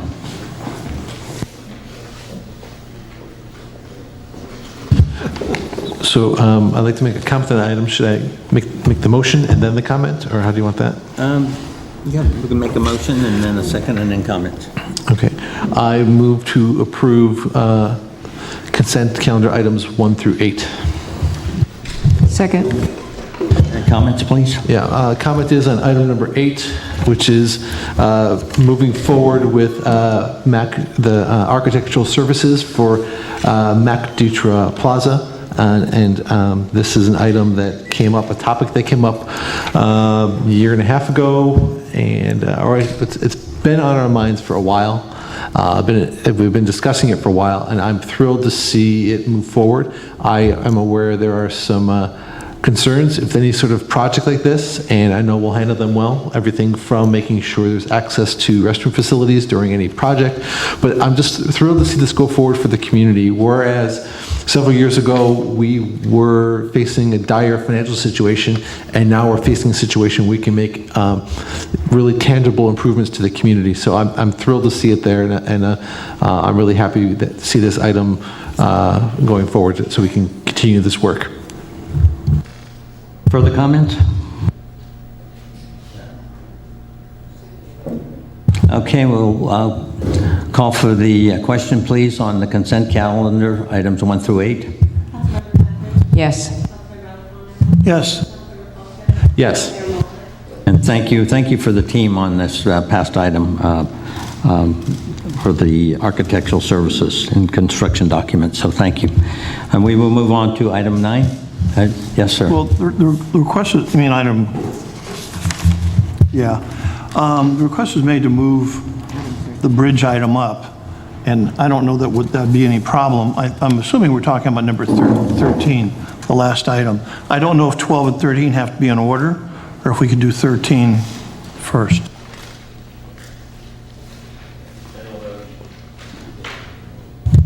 Yeah, I believe, you're really into, number 9 should not be lengthy, and then you're going to be getting into 10, 11, 12, 13 quite rapidly. I don't know, City Attorney, what's your feelings? It should be a minute at the most. And then as to the order, that's really up to the discretion of the council if you want to reorder the agenda. Councilman Patridge? I think, as the city attorney said, the ordinance thing, I think it's just going to take a motion to pass the ordinance. Then I think we could go ahead and take 13 because it's the ballot item. The other ones have nothing to do with, but 12 and 13 may be together. I do have cards on 11 and 13. Well, I'm just talking about the sequence, John, Mayor, is because we're doing a California elections on the Main Street Bridge on 12, and then there's a one for the November. So I think instead of taking 13, we should take 12, because if we accept... I think it's the mayor's prerogative, Yeah, and I'm right. going to follow the agenda. Okay, all right. So we will follow the agenda and move on with item number 9, I believe. Yes, thank you. This is an amendment to Chapter 1336 of the Municipal Code relating to sewer service charges. For most residential accounts, sewer service charges are based on an estimate of the prior year's charge using the period November through February, and water consumption data from the Coastside County Water District is used to calculate sewer service charges for the upcoming year. For commercial and certain other accounts, the annual water consumption is used using a whole year's worth of the prior year's data. Under the current code, that's measured from June 1st to May 31st. The proposed amendment would measure instead from April 1st to March 31st, the purpose of which is to provide staff with more time to assist in developing the budget for the upcoming year for sewer service charges, and also to provide additional time to make sure that we take all the necessary steps to add the sewer service charge to the assessor's tax rolls, which needs to be completed by August. So that's the intent of this measure. I'm happy to respond to any questions or comments. Recommendation is to introduce the ordinance. It's a public hearing, so I'll open the public hearing. Is that correct? Yes. And I have no cards to speak on this item. I can close the public hearing. So comments to staff regarding this agenda item? No, I think we've discussed this because it does parallel with the water district, and it gives us a better reading and stuff. So I would move to introduce ordinance number C-14, an ordinance of the City Council of the City of Half Moon Bay amending section 13.36.075 sewer service charges of chapter 13.36 sewer permits and fees of title 13 water and sewage of Half Moon Bay Municipal Code. It's been moved in second on this item. Any further discussion? If not, roll call vote, please. Yes. Yes. Yes. Yes, so ordered. And now moving on to item 10. Is that correct? Yes. Okay, who will be reporting on this? I'll do this one. Mayor, council, this is an update as to where we are with the Main Street Bridge project. After the last meeting we had on the bridge project and after the vote, I thought it would be good to just give the city council and the community an update as to some of the major questions that have been raised. So the first question that was raised was, how does the vote impact the testing process and the CEQA and NEPA process?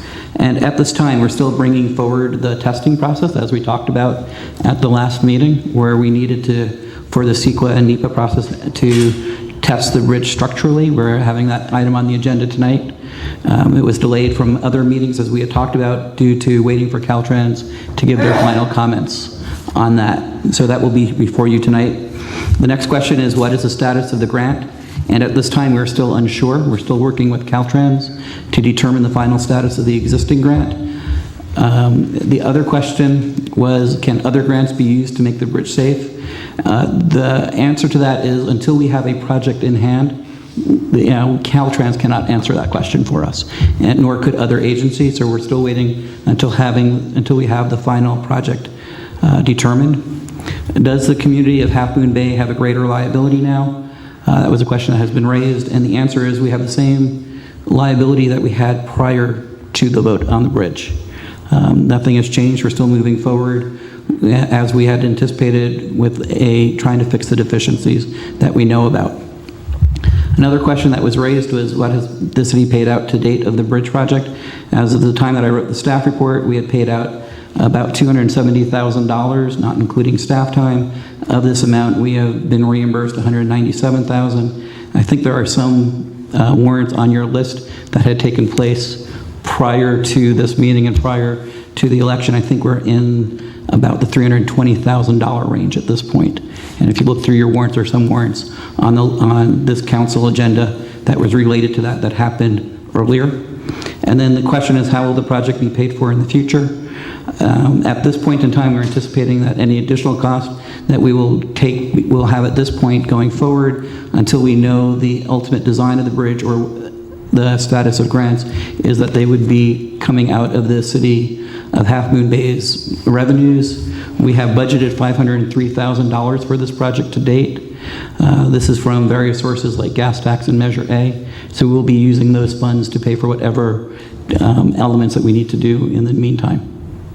And that's just a quick update on the questions that I've been hearing about concerning the bridge project. If there are any other questions, I'll be more happy to respond. Questions from the council? I just think it's important that we say again that it appears that the expenditures are under $300,000, because I think we heard amounts of like millions of dollars had already been expended. And I think now that staff has gone through and accounted for all the expenditures, we're under $300,000. Thank you. So would you mind answering a brief question regarding the Caltrans potential grant? They need a project before they will look at another potential grant. Is that kind of the way I've been reading and hearing from individuals? That's what we've been hearing. I mean, they're still working through their process, and they're not done yet. So they will give us a final determination as to what the status of the current grant is, or what other types of grants we could be eligible for. So I don't want to speak for Caltrans fully at this point, but that is, an indication that we're receiving. So yes. Right. Is there any further direction you'd like to give to staff, or this is pretty thorough explanation? Yes, Councilman Kowalczyk. No, I think it's fine. It's a good update of the status, and I just echo Councilmember Alfano's comments. Thank you. So if not, there's no action on that item, and we will move on to item 12. I'm 11, I apologize. I had a lot of paperwork up here today. So we will move on to item 11, and remind me, I do have a couple cards on this. Right, so item 11 is the request for proposals and qualifications concerning the main testing for the Main Street Bridge. I'll turn it over to Dante to walk you through this item. Thank you. Welcome, Dante. Thank you, Mayor.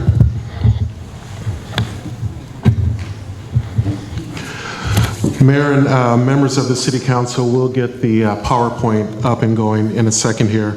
But this is an item for the approval to advertise for proposals to test the Main Street Bridge. And as you know, the existing bridge, concrete arch, was built in 1900, has 2 lanes within 24 feet of travelway. It's 80 feet long, and it has sidewalks on each the east and west side, with a water main on the west side that was installed in the 1940s. Just advance the slides. So, due to the age of the existing bridge and some of the visible signs of wear, the testing analysis will be used to verify the structural integrity of the existing bridge. And moving forward, the testing and environmental review process will provide some important information that will be relevant for the city and the City Council to look at any potential future decisions about the bridge. There are several issues that are of concern. One is the wing wall adjacent to the abutments. There are significant cracks, diagonal cracks in the wing walls, which indicate that they have essentially separated from the abutment. Another concern, major concern, is the concrete arch and spandrel walls. There's heavy cracking along the outer curve of the arch and its walls on both sides of the bridge. There's concerns about the steel brackets that support the sidewalks that appear to need some work, and there's a question about the adequacy of them being able to hold up the sidewalk for support the pedestrian sidewalk. May I ask you a quick question at that part too? I got to get off my quick question because there's very serious questions. Would we need to go to a vote of the people to repair those brackets on the sidewalk? I believe that's probably a question for a city attorney.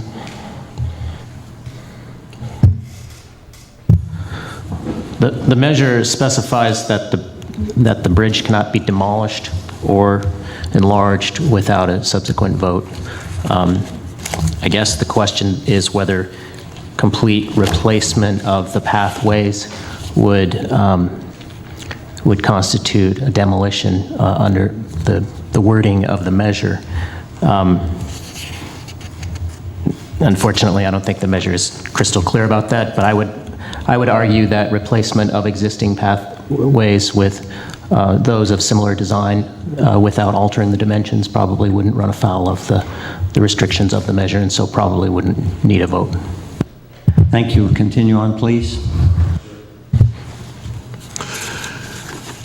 The other area of concern is condition of the timber piles. They were installed over 100 years ago, and so testing would verify the condition of those and the effectiveness of those piles. There's also a concern about water leaching through the concrete. There appears to be water leaching through, which would suggest there may be some continuing corrosion of the steel and the steel reinforcement of the bridge. So in your packet, you have the RFP, and it identifies 5 elements that we'll be looking for in terms of testing. We need to verify the condition of the concrete. We need to investigate the cracking to determine how deep it is. We need to investigate the footings and see the condition of them. We need to determine the existence and the condition of the piles. and also assess the reinforcement, the steel reinforcement inside of the bridge structure. After the assessment and investigation is complete, there'll be a summary evaluation of the structural integrity of the bridge, and also it will be used to provide the material design parameters for evaluation of any rehabilitation alternatives. Some other important things to note in the testing details is that the RFQ-P will solicit professional services from firms that have experience in testing older concrete steel structures. That's one of the requirements. Also, we will be selecting firms that are independent of the city's current consultants to provide the testing services.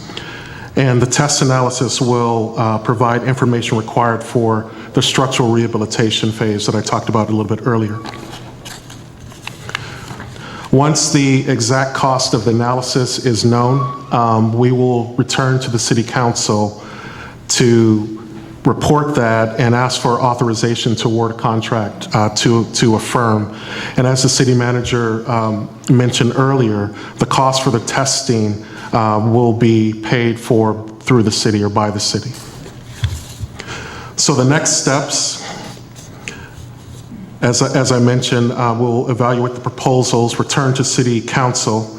After the testing process, the analysis will be used to inform the environmental process that is moving forward, but also, again, to determine the feasibility of rehabilitation options. So tonight, we're asking that council authorize staff to advertise and distribute the Main Street Bridge testing requirements. Tonight I have with me Rob Kalkbrenner, who is the project manager for Main Street Bridge, and also our city engineer, Mo Sharma, and we're available to answer any questions. Questions to staff at this time? Thank you for the report. I have a couple questions. In reading your summary and of the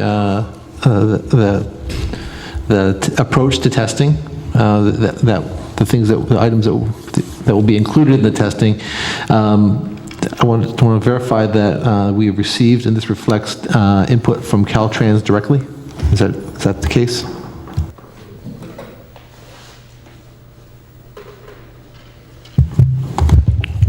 Mr. Mayor and Council members, Rob Kalkbrenner, Common Goal Consulting Group. I'm the Main Street Project, Bridge Project Manager.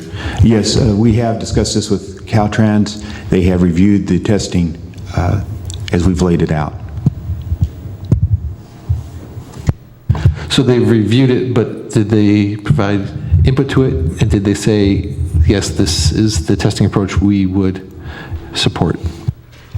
Yes, we got a go-ahead from them. This is the standard testing from American Society of Testing and Materials that Caltrans and anyone across the nation employs. Thank you. And thank you. That was an important element for me. I want to make sure any testing we do also coincides with that which Caltrans would support and recommend and stand behind. The second is a comment and a question. It's on the proposal content. I know this item references experts with experience in older concrete and steel structures. I'd like to ask the council to consider adding an item for proposal content, which is a summary of the vendor's experience with older concrete structures, including historic structures. My last comment. Any comments on that?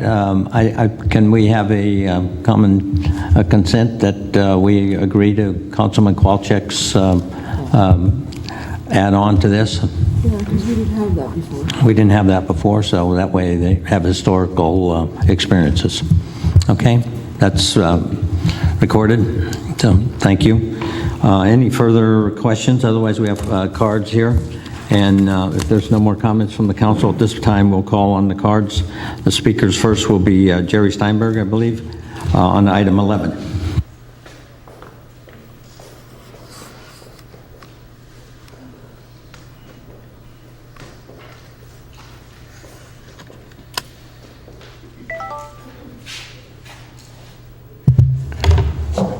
was Jerry Steinberg, 591 Terrace Avenue, Half Moon Bay. The first part would be, I thought that Rick's comment about adding historic was one of the comments I was going to make, which is important that whoever does the review has not just worked on older bridges, but on historic bridges, because that's a real specialty. One of the things that was mentioned was that Caltrans has reviewed this, but you haven't had any community input. There hasn't been a meeting where the RFP is shown as a draft and where any input could be put in. Some of the questions that I would have is, has the Coastal Commission, has anybody run anything by the Coastal Commission, especially when we're going to be digging in the creek? Have they been asked what the criteria, or what point would a CDP be required? How much work can you do? How much mucking around can you do before you have to get a CDP? The transparency in the RFP, there is some mention about some testing methods. One of them is an electrical method. For me, there are many of these methods that come about that are in place for a while. When I worked for the Highway Department, we had, instead of a slump test, which is a cone, and you would test how, if it could take a certain height of slump, there was a interesting thing at the University of California. They came up with a test called the Kelly Ball test, which was a hemisphere, and you dropped it down. I don't know if they still use it, but there's also, for testing a concrete, the engineer from URS kind of belittled it, but it's very non-invasive. It's just called a hammer test. There's a hammer that just, you hit the concrete and you see what kind of energy. It doesn't give you super accuracy, but it will tell you whether you have 2,000 or 8,000 PSI. So what I'm really asking for is that there be, before the RFP is let out, that there be some kind of a meeting where the community, we're trying to get this thing together, we're trying to get transparency. We don't want to be faced with later on somebody raising a question, well, you didn't ask the right questions. That's really what I think would be important, is to have a chance to, it wouldn't take very long, and there are other members in the community on the contracting side that might want to have some input into this also. There's probably some other ideas out there. So I think there should be a meeting. I'll conclude with the questions about the width of the bridge. You might notice that Caltrans is funding, has allowed funding for, I guess, the Hillsbury Bridge, and it still is only 2 lanes. Thank you. Thank you, David Bloby. And that's a final card on this item.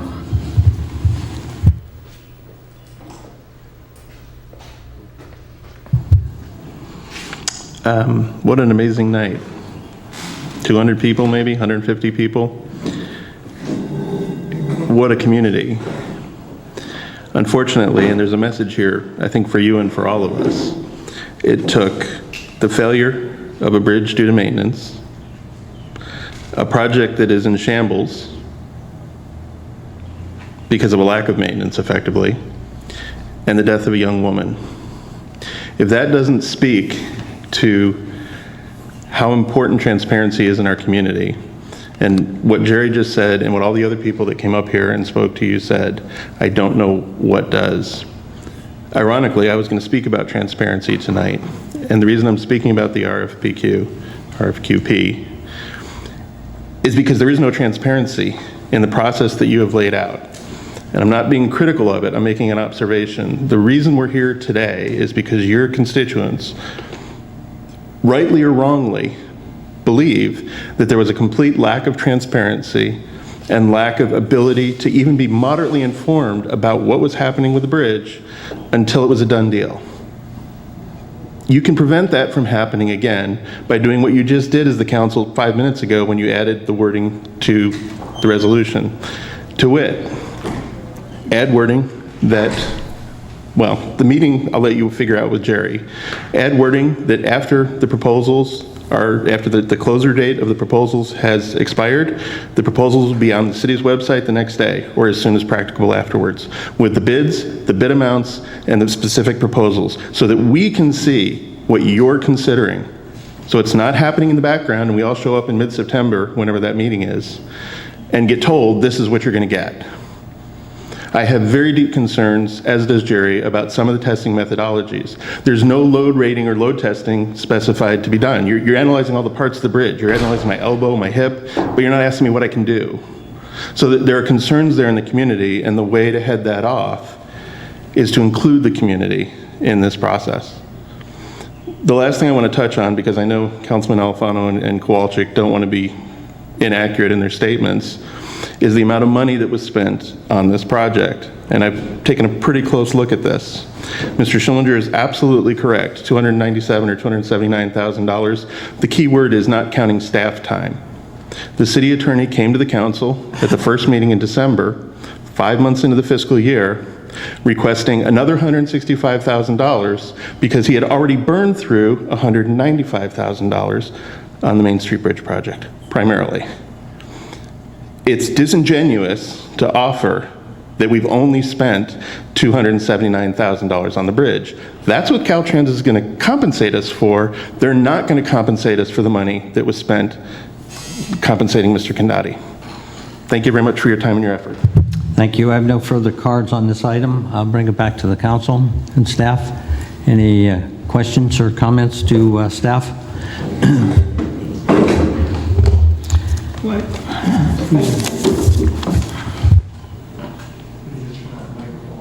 Oh, sorry. No, I think the staff report is very thorough, and I think it's important to understand that this isn't an RFP where we're saying, give us a proposal and then we're going to go ahead and pick it. We're actually asking them for the qualifications and their approach to how they would test. And I'm sure the different firms, engineering firms, will probably have different approaches, which will give the city time to look at this and see what will give us the best approach to tell us the condition of the bridge and then what can be done going forward. So I think this is good. It's going to give us plenty of time to go through all of these reports once they come back. So unless there's any other questions, I'd recommend we authorize staff to advertise and distribute the Main Street Bridge testing, inspection, and analysis related request for qualifications and proposal.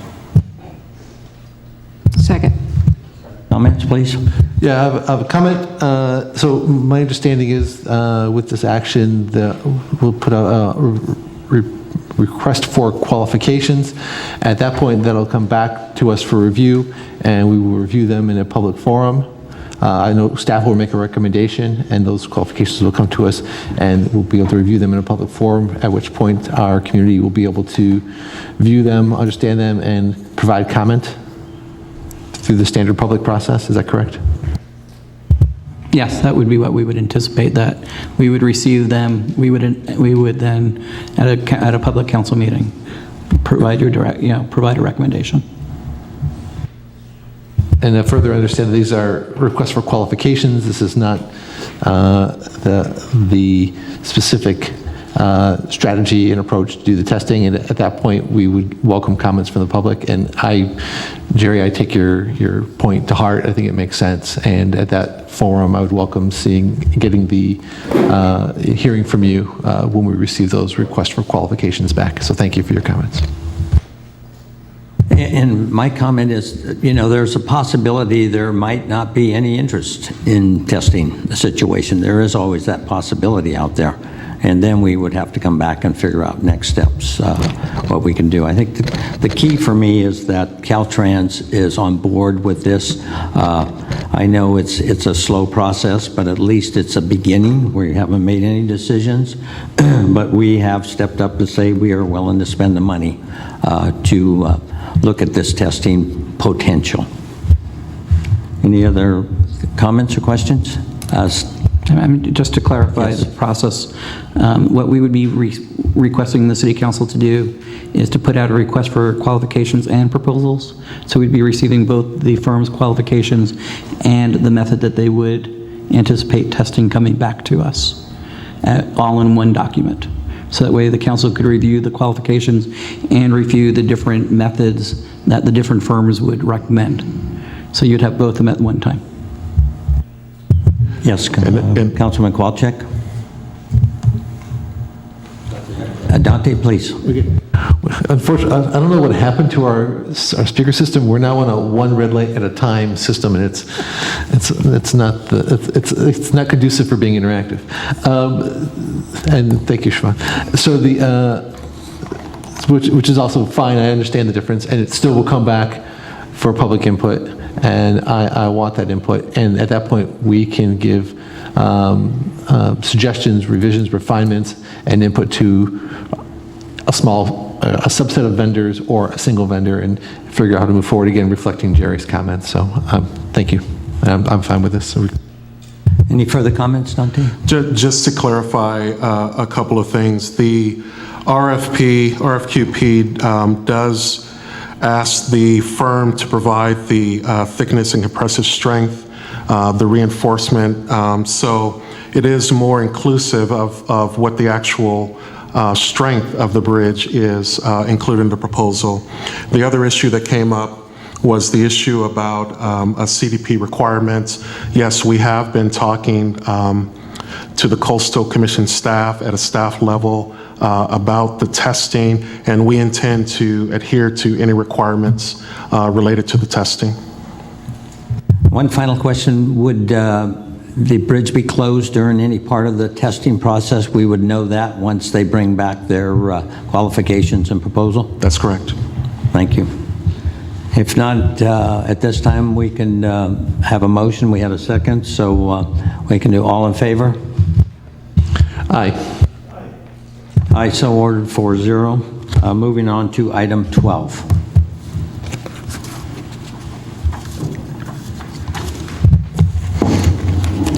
Thank you, Mayor Mueller, members of the City Council. This is a report pursuant to Elections Code, Section 9212, on the Main Street Bridge Preservation Act, which, as you are aware, has qualified for the November ballot. Under the Elections Code, when the ballot or when the petition has been certified as receiving sufficient votes to qualify for the ballot, then a report is submitted to the City Council, in which you have a couple of choices as to how to deal with that.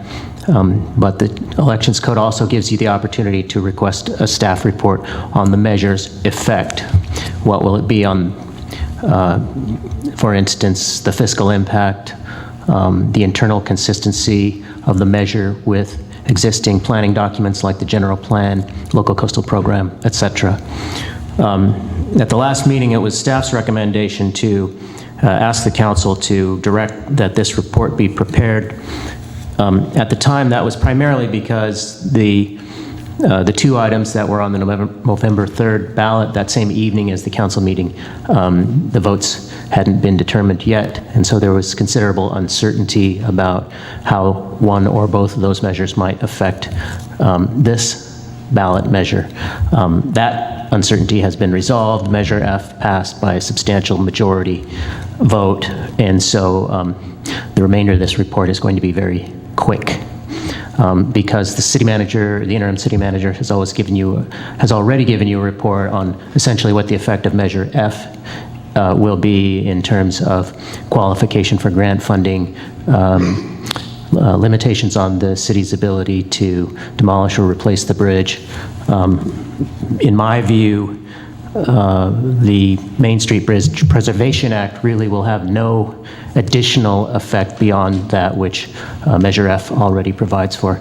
The primary differences between Measure F and this measure are some of the whereas language, some of the findings, but in terms of the substantive effect of this measure, it doesn't really have any. So I don't have anything substantive to report that's in addition to what the interim city manager already provided you, but I'm happy to respond to any council member questions or comments. Council members? Again, I think there doesn't seem to be any action on this item. Is that correct? And that's correct. We can move on to item 13. Yeah, this is Shaban's item, so let her take it.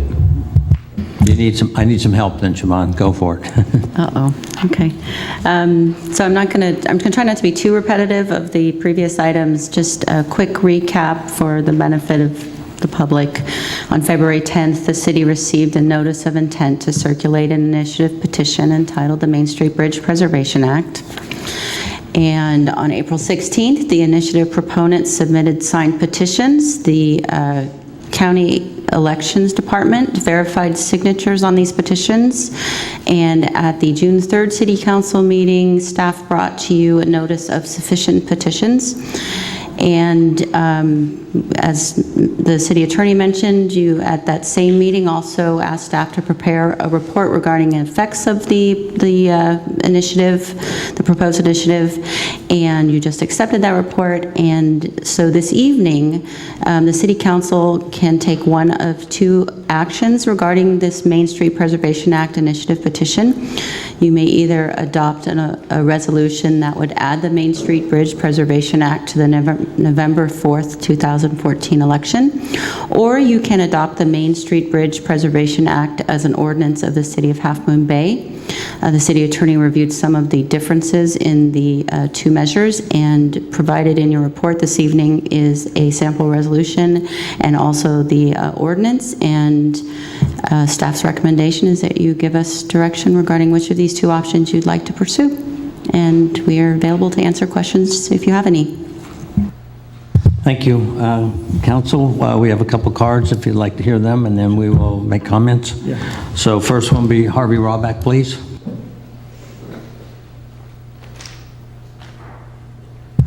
Harvey Rawback, 464 Pine Avenue. I'm speaking as the president of the Coastside Democratic Club.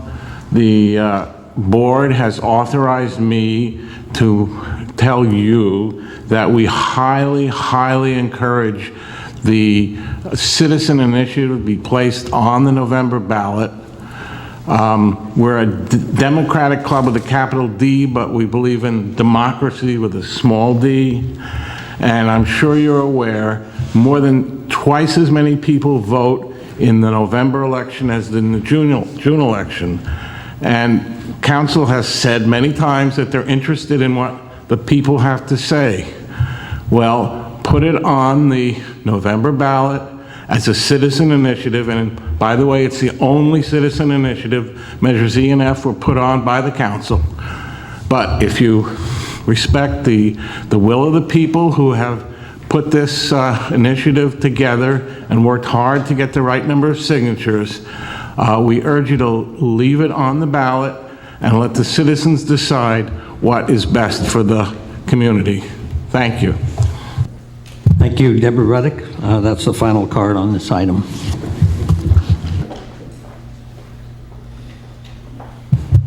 Deborah Ruddick, 367 Metzger Street in Half Moon Bay, and I'm speaking on behalf of the Friends of the Main Street Bridge.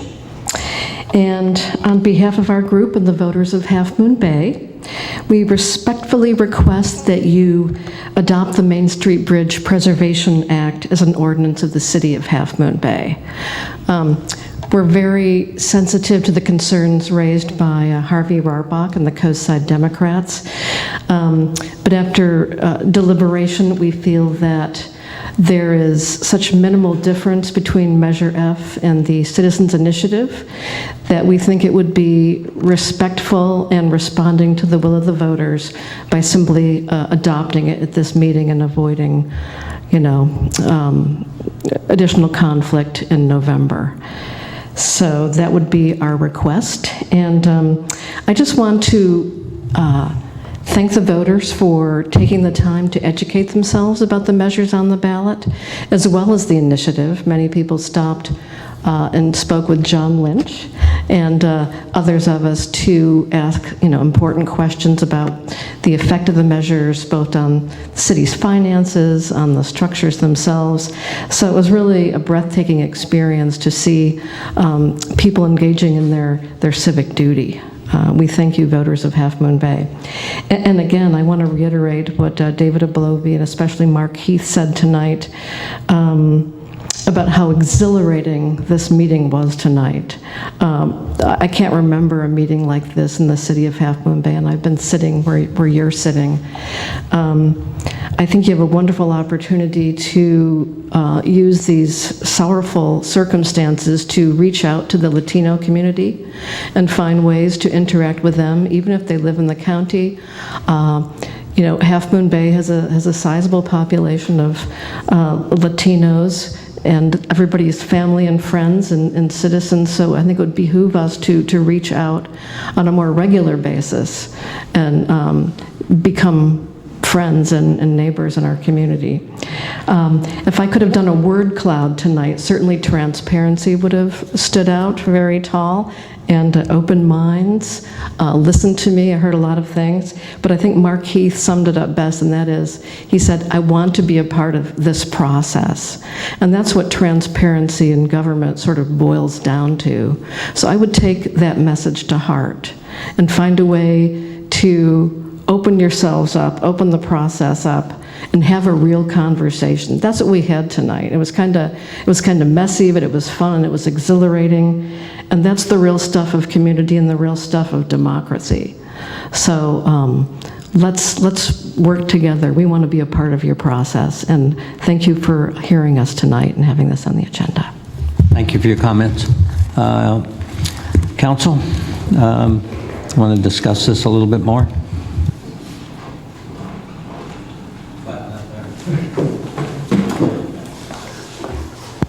Someday we're going to have a big city hall with a nice dais out here. So, adhering to the one red light policy. So apparently Half Moon Bay is a one red light town. So I want to make a couple comments, and if you're not aware, but you probably are, I was pretty involved in the Measure E, Measure F process, and I was supporting Measure E because based on input and analysis, I felt strongly that that was the right thing to do. The vote of the people is very clear, and if you follow, I think I was pretty accurately quoted in the regional media after the election that the vote of the public was very clear, and I will embrace that outcome. I did so immediately, and I do so now, and support that outcome, and I'm not going to challenge that outcome in the fall, and I'm going to shortly make a motion so that we can move on, and I want to echo something Mark had to say, and I wonder what time Mark has to get up in the morning because he's been sitting on his hand for like an hour, but it's really, and my comments to the media emphasize this as well, that the vote is clear, and that's the policy of the community, and I'm going to embrace that and support that, and make sure that is adhered to. But I was asked, what is the most important thing going forward? And I said, it's not about the bridge at all. The most important thing going forward is the healing of our community. We had a rift between friends and community members, and as far as I'm concerned, we're still friends of the same community, and we need to heal and come together and move forward. Our process and all of this has been obviously very transparent. We've had dozens of meetings. We've not always had agreeable outcomes, but we've definitely tussled it out and gone through many, many meetings. Official meetings with the public, private meetings at various restaurants in the community, and meeting places. But that's neither here nor there.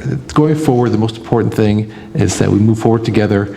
We're behind the policy of the Main Street Bridge, and that dictated by Measure F. And if there is not any other comments, I'd like to make a motion. So I move to adopt ordinance number C_14, an ordinance amending policy 7-8, visual resources of the local coastal program, land use plan, LUP, and section 18.39.045 of the implementation plan, title 18, to prohibit demolition or expansion of the Main Street Bridge without obtaining majority voter approval for such demolition or expansion at a subsequent election. I'm assuming you don't have to read the rest of that. Second. Well, his... It's been moved in second. Comments? Councilmember Alfano? Any comments? No. Comment, and then I'll conclude with my comment. I'd like to ask this be a roll call vote, please. Thank you. Of course, but before that, I'd like to just say that, you know, this was a pretty challenging time for anyone in elected office. There was some pretty mean-spirited things said, and I hope those are being healed up here. A couple quotes I came across Hillary Clinton's book the other day, and she says, when you're in elected office, you will get a lot of criticism. And boy, that sure has happened, but the key is try not to take it personal, but we do take it personal, to be honest with you. And just so what Deborah mentioned a little earlier about open transparency and stuff, and I just happened to look at the date and reminded 51 years ago today I stepped up to serve and left town and went on from there. And part of that little quote I still have around with me is, you have to play by the rules and what good faith democracy demands. And I hope I've always played by the rules, and I hope other people try to play by the rules what good democracy demands. So I just have to tell you, these 51 years went past, but the last 6 months have been pretty damn tough. So let's hope we can move forward and call for a roll call vote, please. Yes. Yes. Yes. Yes, so ordered, and that concludes our agenda this evening, I believe. Or Councilman Alfano? Was it? That concludes the meeting? I think Wait a minute. I think it would be good to consider at our next meeting that we ask staff to agendize the concept of a Citizens Advisory Committee for the Main Street Bridge, similar to what we have with the general plan. And I think we're looking forward with the bike and circulation type of advisory committee. So I would recommend that we consider putting it on the next meeting agenda. Comment, Kowalczyk? No, I think that's a fine idea. All right, so staff, you can bring that back to us and we can discuss it as an agenda item. So now we will adjourn the meeting.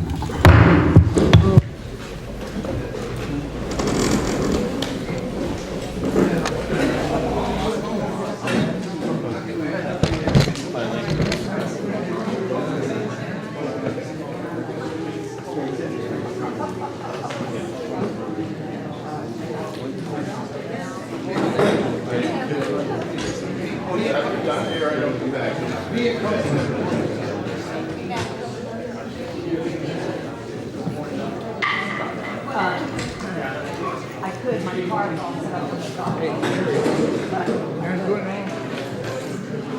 Before you run up to that. No, I get it.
Yeah. hope we meet up